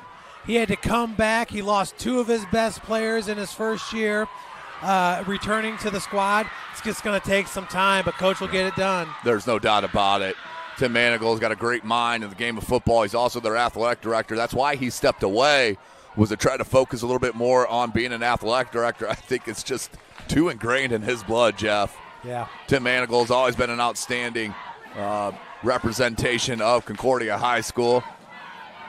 And now Snider in a deep hole, Jeff. It's a 2-score game, but it feels like a 4-score deficit for Snider. And the kick. Let that hop out. Oh, you got to go get it. And it does roll out for an illegal procedure. A good read by Alan Bolton. Yeah, that was an outstanding play by Alan Bolton. Football IQ is off the charts with Alan Bolton for sure. And Tim, you know, honestly, I think Warren Central's got a good offense. I think you're just seeing Snider D being Snider D. And I'm going to be really interested. Warren Central is going to be a team that I'm going to want to follow the rest of the year so that I can see their progress and how they do against those mixed schools like a Ben Davis, like a North Central, Lawrence North. I want to see this offense against those type of guys, but Snider's defense, I mean, we knew they were going to be legit with the whole defensive backfield, returning and Fry at linebacker. Wow, East Noble's up 35-6 over Bremen. In the third quarter. Also, remember, East Noble at Snider next week. Yeah, be a big game for both those clubs. It will be. That will be at Spooler. Yes. And East Noble nearly just got a pick. But 11:45 left. Back deep. Any update from Northridge? I'll check it. As back deep is number 7, Jamarion Kalabadi. 11:45 left. Can the special teams break something? Oh, they backed him up 5 yards, and he kicked it out of bounds again. And upset with themselves. Go ahead, Jeff. I had a chance to talk with Jamarion when he committed to Delaware, and I said, "Oh, Jamarion, you know, I feel like I'm always butchering your name. Right, it's a tough one. Is it Calabodi?" Or he's like, "It's all good." I mean, he's been living it his whole life, and he's got a younger brother too that trains with him. So we'll keep an eye out on the young Calabodi. But Jamarion, great player. Yeah. No question about it. Folks, the Northrop broadcast did not get off tonight, but we will be doing a replay of that. So excited to see what Coach Quentin Bowen and staff, very, very impressive what they were able to do to New Haven. I'm assuming that Northrop was able to sit a majority of their starters in the second half. They got a good junior class over there with Don LeRae Reese Jr. Love and Jaquadian Guilford and David Collison and the middle linebacker. His name escapes me right now. Yeah, that's it. Yeah, I can't place it yet. Calabote from the 18. Looking for a block, cuts it back against the grain, tackled just shy of the 25-yard line. They'll mark it right there, actually, 11 and a half left. Left to right against this kickoff team is not going to work. Right. North and south, you got a chance. There's no question about it. Too much speed, Jeff. Let's see if we can find. Boy, that Marion Southside game is the game. Tied at 14 in the third. Do have an update up in Northridge. Hey, big shout out Joseph Walker giving these updates. 25-20, Northside on top of Northridge. 8 minutes left in the third. Yeah, Joseph Walker, one of the best statisticians in the area for sure. And we talked about Caleb Kingley, the sophomore. He had a 75-yard touchdown run. Here's Vance. Nope, that one's not going. You got to be careful. Don't slam him. Yeah, many more to come for Caleb, you know. Yeah. Caleb, before it's all said and done, I mean, he will be the newcomer of the year in the conference, even though he played last year as a freshman. But he's going next level. I mean, college coaches already know about him because he's been winning MVP at all the combines since he was probably 6 years old. But at CE Stars, Chris Evans' event, you know, he even took it there, the MVP award. So, yeah, Caleb, you folks from Indy are going to want to check out some Northside games. As a matter of fact, we're going to play a mixed school next week with Lawrence North. Across the middle and threw it just behind. I think he was expecting his wide receiver to sit in that hole of that zone. Instead, continued his rush, and it will bring up 3rd and 11. Did you see the flick of the wrist right there, Tim? That's really nice, Vance Jeff. just made that look real simple. Yep. Trying to get an update from Lures as well. We'll do what we can. Make sure you check out Stratton Fuller up there at Columbia City. He had an outstanding ball game once again. He's heading to Army. I think he's ranked number 51 in the state right now. Vance, under immense pressure, has to throw it away, and there's no one over there. Is that intentional grounding? No, that was just a great catch by Coach Tippmann. What pressure. About 3 Warren Central teams, and you feel like the Snider offensive line wearing down a little bit, Jeff, against this relentless pressure. And also Coach Kirshner has rotated the defensive lineman as well. And you just saw Tyrone Burris Jr., the senior who's committed to Louisville, make a nice play on the previous play. Yeah, Jeremy Finch is back out there, and there's Marcus Bell looking for a blocked punt. He's already got a blocked field goal. And that's going to be a block in the back, I believe, on number 40 for Warren Central, Caleb Elkins, right in the middle of nowhere. So that's going to bring that ball back, another 10. But Snider, they got to find a turnover here to get some momentum, Jeff. Right now, everything is just so difficult on offense to move it against this Warren Central D. All game long, and boy, I mean, that just – it really kills you when they bring the second D-line in and don't skip a beat. And then they bring the number 1 ranked player in the state in the junior class back in. It's like, whew, that's like trying to drink water out of a fire hose. At the end of the 3, I know it was about an hour ago. I'm trying to find a new update, but Eastside was up over Woodland 11-9 at the end of the 3rd. Okay. Of course, Woodland with Brock Rohrbacher taking over as the coach. Oh, I'm sorry, what was that? Garrett leading Adams Central 20-7. Yeah, and I think the Swami called that one there with Calder Hefty. And, Calder Hefty's a stud, the quarterback over there. Remember, they had the upset win at Heritage for the sectional championship. And Rivers back in at quarterback. He turned and hand that one to number 8, Jalen McMorr. But McMorr and Clark, they've been a beautiful duo in the backfield for Warren Central. They got a lot of pieces, Jeff. Especially Clark. Clark's got the juice, you know, and we've seen it with those cuts. We've seen it with his ability to start and stop. I mean, Coach Kirshner is getting a lot of questions answered in this game because he called on a lot of people to step up in the first half, and no one seemed to want to. And then Clark and Dennison took it by the reins in the third quarter. Right. 2nd and 4. Uh-oh. Snider starting to tire a little bit here, Jeff. That's going to be a first down pickup out of bounds, so the clock will stop with 9:49 left in this fourth quarter.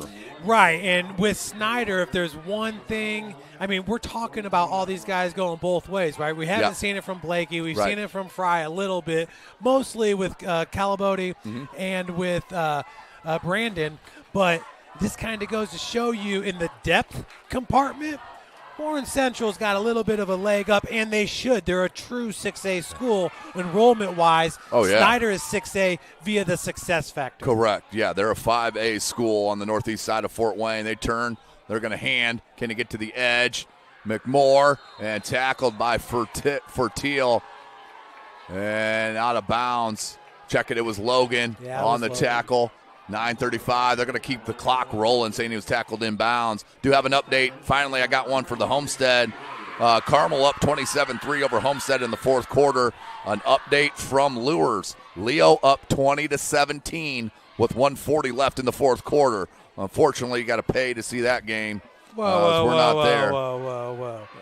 Jaron just said Lures leading Leo in the fourth, 17-13. So I got it from Mike Barber, who's at the game, and he's just texted me that.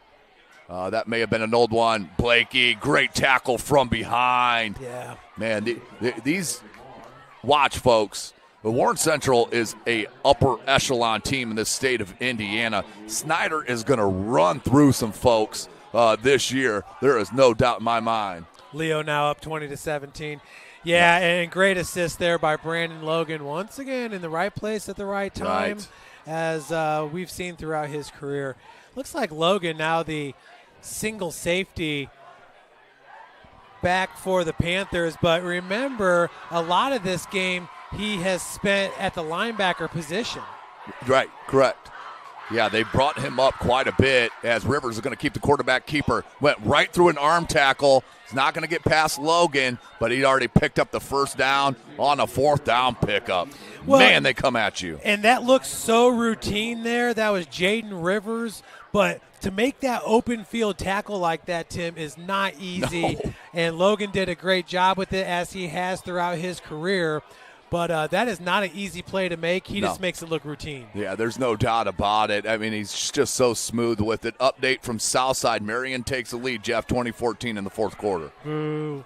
That guy. That guy behind you needs to move. That and what Brandon Logan just showed you right there, Tim, that's why body control is so important in the sport of football. Rivers in the pistol. I think we got a timeout called before. Yeah, we do have a timeout called before that snap, Jeff. Yeah, and Coach Kirshner is going to get his answers. He put Jaden Rivers back in the game, and he's put the running back that he started with McMoore in number 36. Was that Braden Kelly? Well, you've gotten a lot more Jalen McMoore on this. Yeah. And also, Braden Kelly. No, it wasn't. So right now we got Rivers and Kelly in there, and Coach Kirshner is saying, now show me what you guys can do. Right. Snider fans trying to get their club into it. 7:40 left to go, but we talked to Coach Tippmann, Jeff, on Monday, and he knew after this game they're going to have a very good idea on what they have to do to improve. If you can take this isn't a win by any means. Nobody wants to have a win out of a loss. That's make-believe, in my opinion. Especially a program like Snider. Correct. 3 state championships. Correct. And just coming off the 5A state title, I think this game is going to be huge with Snider moving forward in this 2024 season, try to make a run in Class 6A. 1st and 10. They're going to bunch trips far side. Rivers, he hands. A little scat back. And number 36, and Braden Kelly. Tackled after about a gain of 7 yards. We'll bring up 2nd and short. 7.5 clock rolling. Yeah, and Snider, they're in the number 2 sectional. So it's going to be Carroll, Elkhart, Northrop, and Snider. Snider very easily could take that sectional, Tim. I 100% agree, Jeff. Snider, what's great about that, we only have really 2 legitimate 6A schools. I mean, I guess you could say that with Northrop, but they're right on that cusp of being 6A. They are. It's kind of like Northside and being on that cusp of 5A and 4A.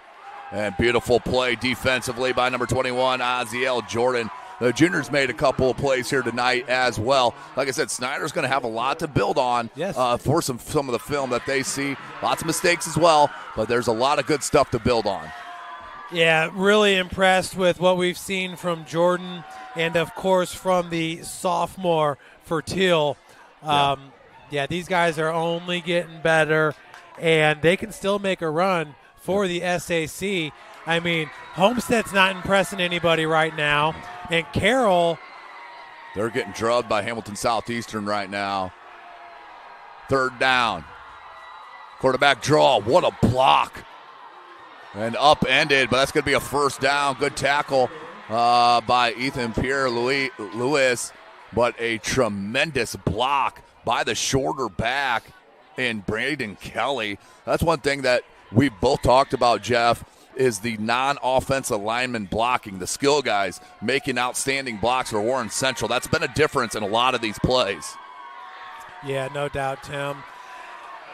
They're a good team. They got really good athletes, and they got a lot of them.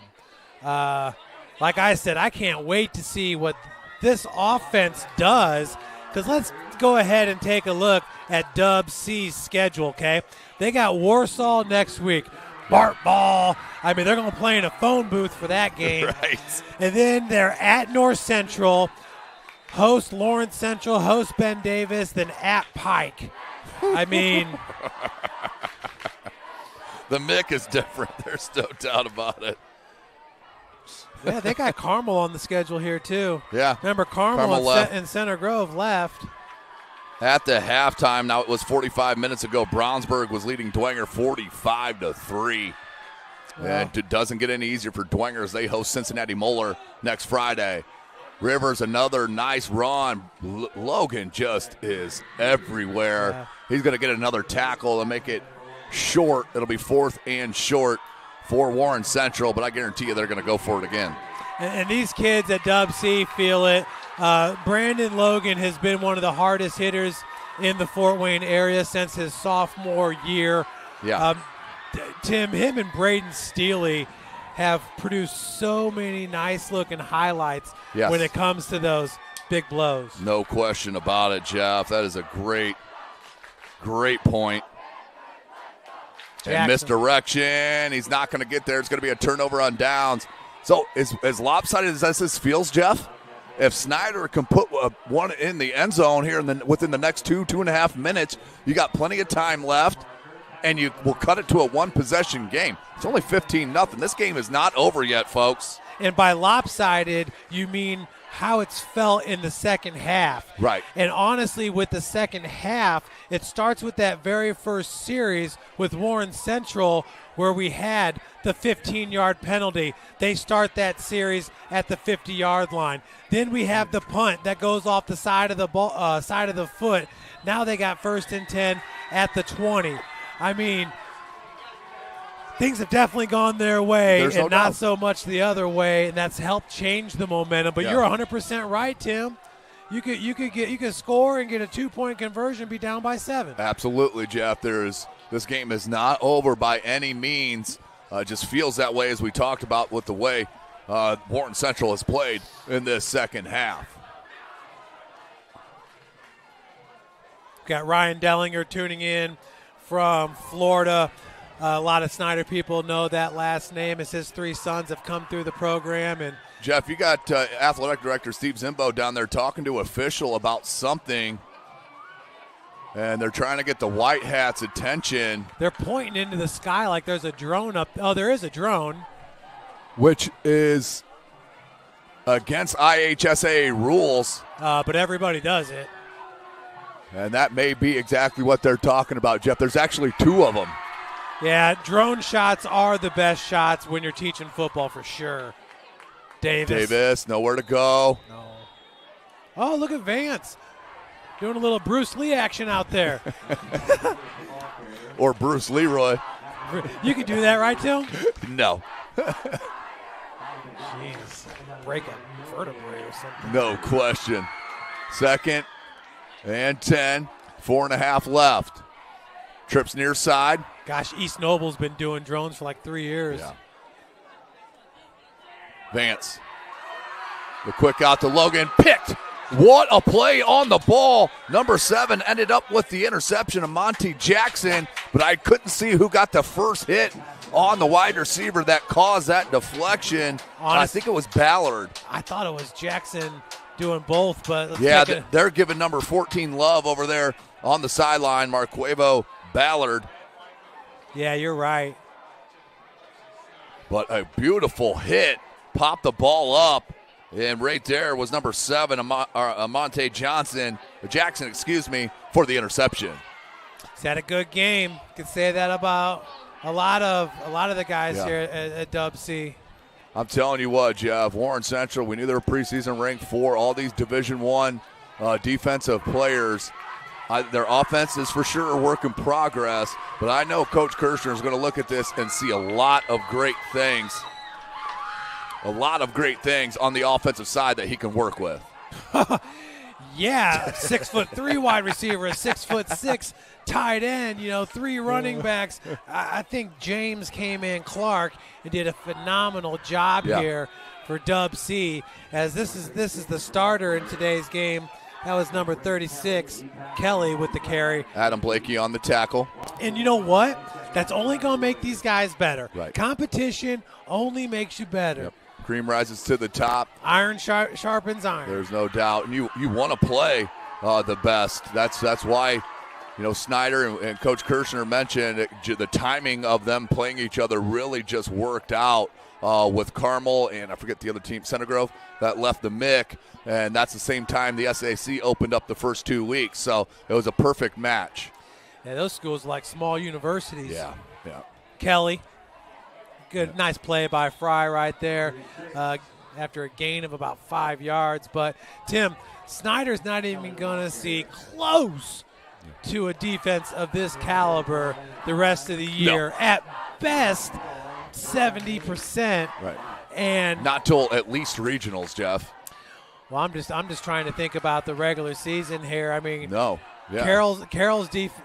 No. Maybe 70%. Right. Yeah, I mean, they're we can take a look at Snyder's schedule here after this possession. East Noble next, and then in the big school division, they're going to just, play all their guys. I think they got Southside again on the schedule. Yep, I'll give that to you here momentarily. Good group tackle, team tackle, 2:44 left. That'll bring up 4th down. So Snyder, they will host East Noble. That will be at Spooler Stadium next Friday.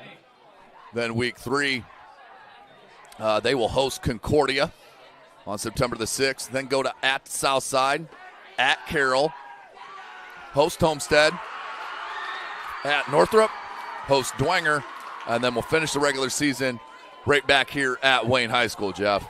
Snyder could very easily be 8-1 going into sectional and be a favorite in that sectional. Yeah, there's no question about it, Jeff. For Warren Central, you mentioned Warsaw next, then at North Central. They'll host Lawrence Central, then Ben Davis, at Pike, and then finish the season with 3 home games, Lawrence North, Carmel, and Cathedral.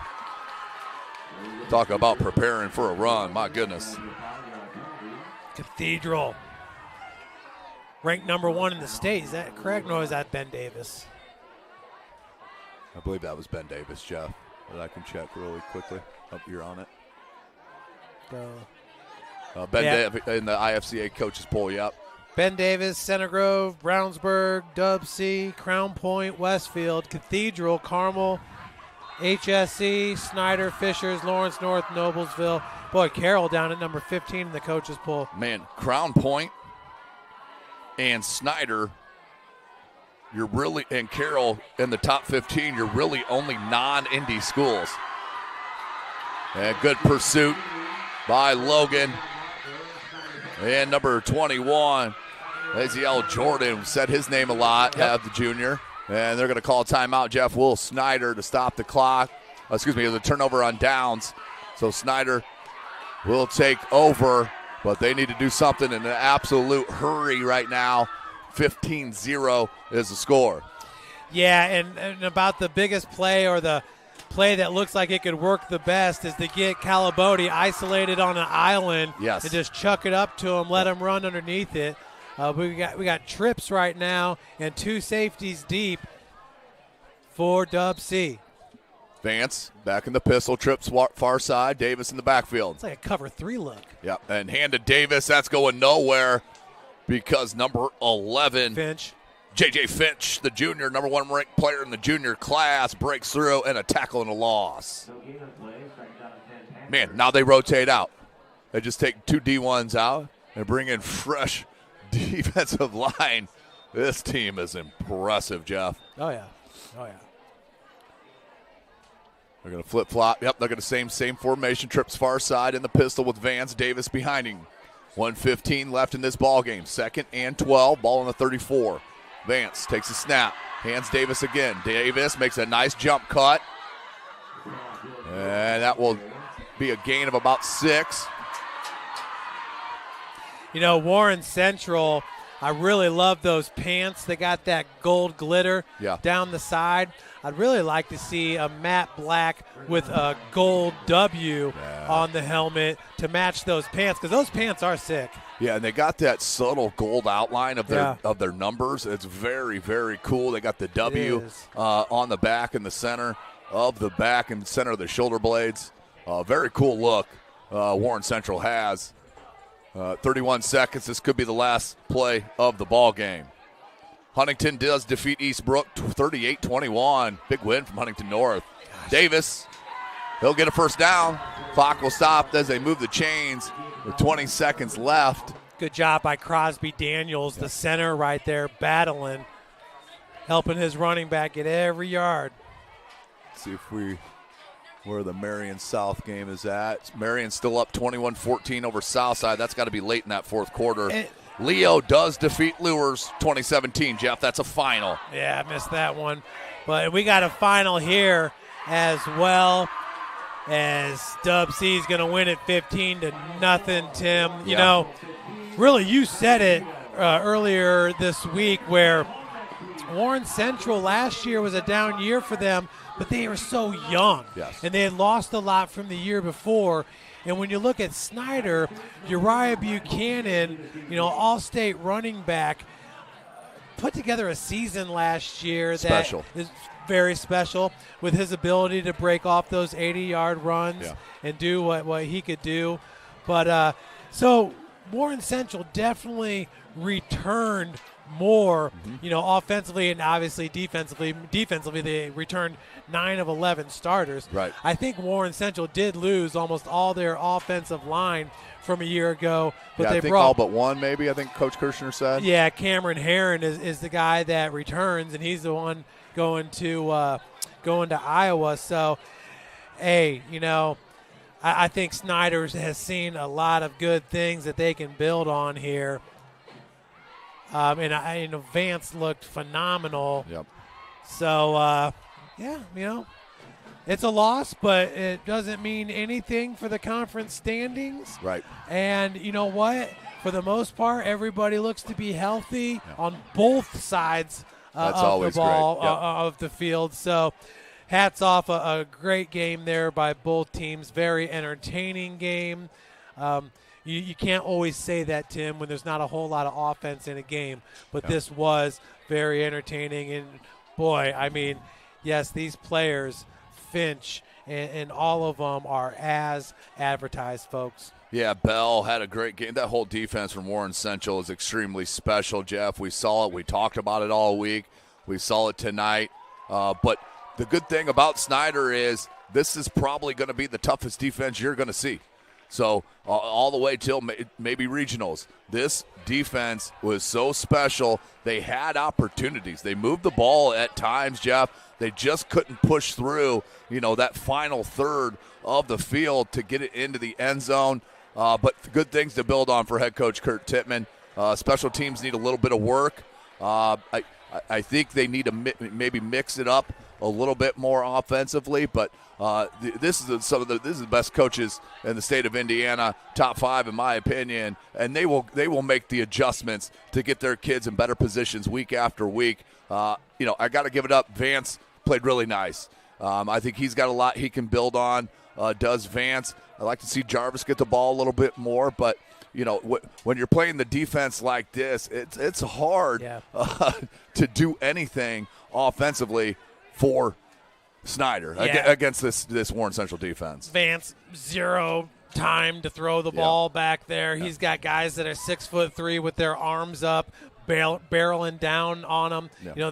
Those guys probably run 4.6, 4.7 40s for a big, 230-pound defensive lineman. So, no, I was extremely impressed with Vance. But like you said, some of the stuff were the kind of the brain farts that they had on the special teams, which is uncharacteristic for a Snider team. Snider usually in Northeast Indiana has about the best special teams that you're going to find. They always got really good kickers, and they're always just so fundamentally sound. But that's stuff that they're going to be able to clean up, and I could definitely see them running the table from here on out with the schedule that they have. Yeah, I can definitely see that, Jeff, and I'll go on a limb and I'll predict that.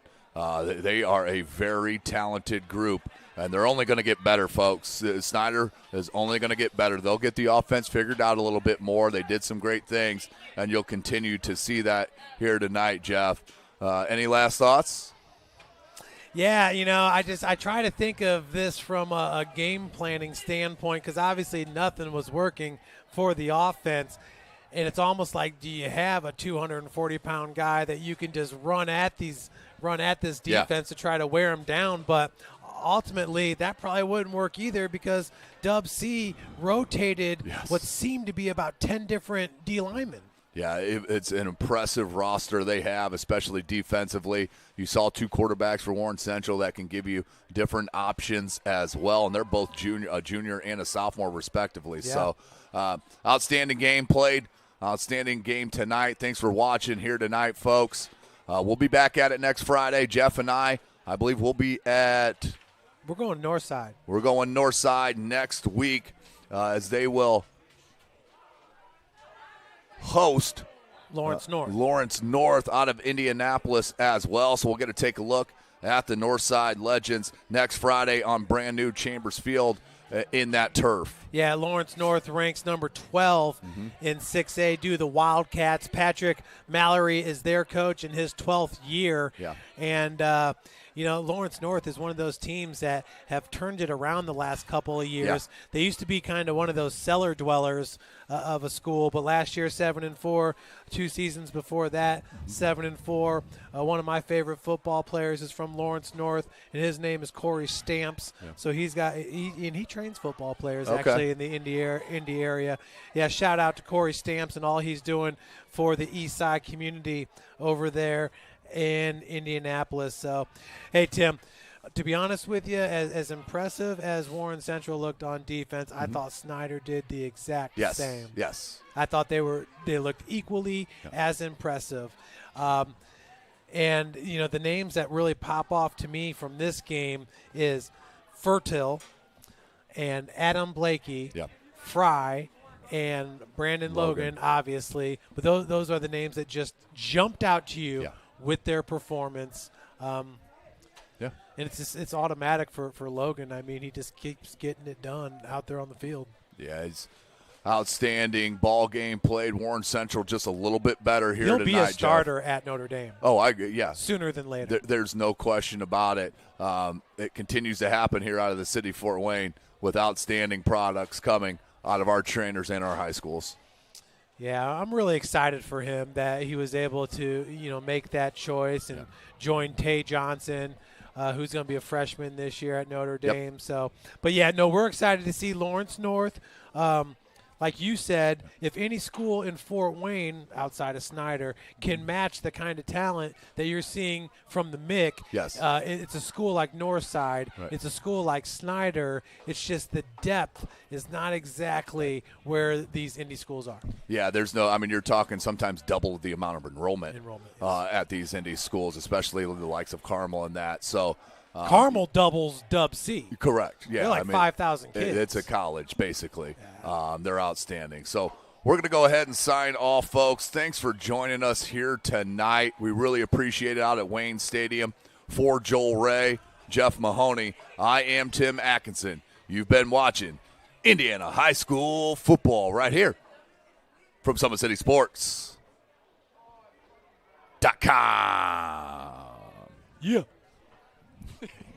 In soccer since I was 5 years old. Started with Upward and then started with the Leo middle school teams and then started playing high school and decided that soccer was my sport. I further wanted to play travel and I decided to play with Sport Club. College soccer has been a dream for me since freshman and sophomore year of high school. I went to the Manchester University ID camp and I really liked it. Their team is very young. They have a lot to look forward to. They're big on family and that's what I really like. The last couple months have been very critical, battling through both my surgery and my other injury. I've worked with Mike at Parkview Athletic Rehab to strengthen my knee. The EDGE program makes me better as a soccer player because soccer comes with strength and with the agility, change of direction. I've become a faster runner. Tiffany has helped me become a better person in general. She's helped me throughout my injuries and she's one of my #1 supporters. PSM has been very beneficial with making sure I'm still healthy and becoming more healthy, and that made me drive to be better at soccer. I'm very happy from where I came.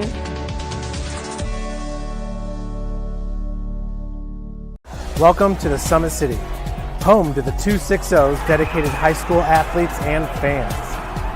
Each victory and celebration captured by our cameras.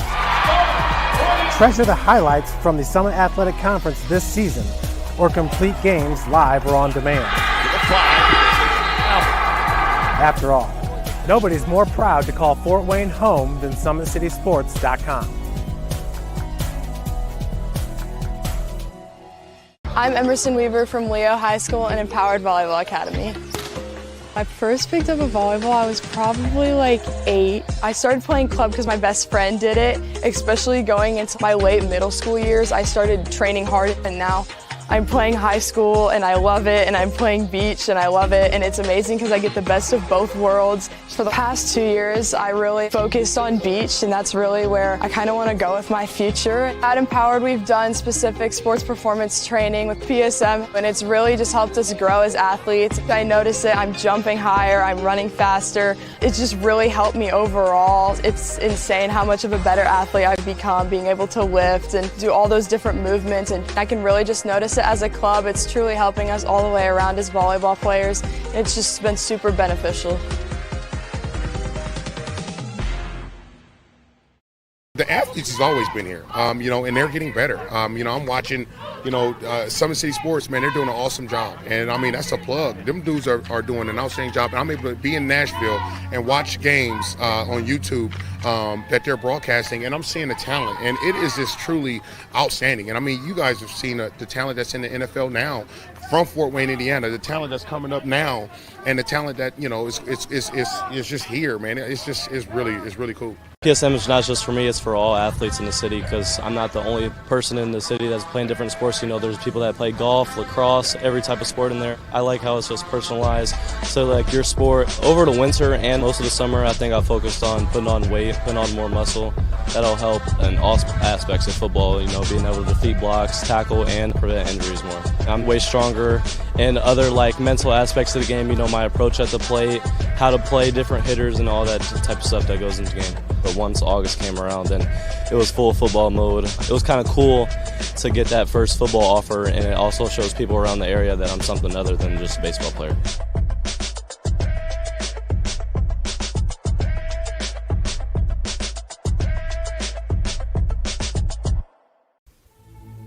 Anderson Heating and Air, locally owned and operated with over 50 years of experience. Call us today and get a free quote on a brand new furnace and AC, financed and available. Don't wait. Call us today and sign up for a maintenance agreement and stay cool. Our maintenance agreements will ensure that you're first in line if you have an emergency, and we'll send one of our service techs out for cleanings twice a year. Call us at 557-0958 or request an appointment on our website. Call Anderson Heating and Air, where your emergency is our emergency.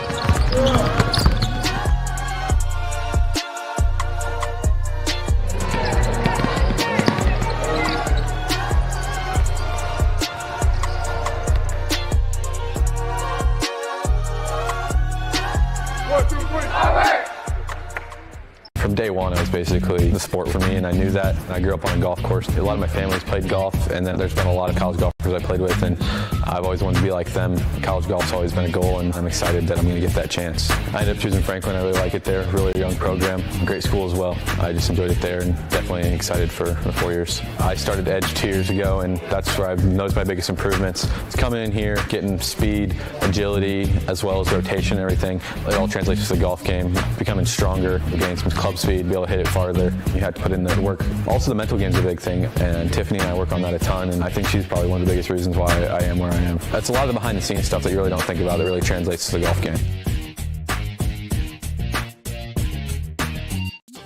The future is what you make it, so make it matter.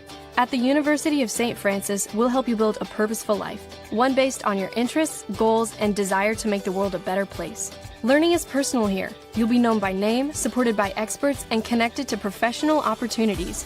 Our Catholic values will inspire you to use your education for the greater good by serving and leading others. Remember, the future is what you make it. Build a life of meaning and purpose at St. Francis. You belong here. Why choose Kelly Chevrolet? We offer a wide selection of new and used inventory with a team that guides you to your perfect fit. Our certified pre-owned options ensure peace of mind with warranties and rigorous inspections. Competitive pricing, flexible financing, and convenient trade and services, making your dream Chevrolet a reality. Trust our experienced service team to keep your vehicle in top shape and enjoy free car washes as long as you own your vehicle.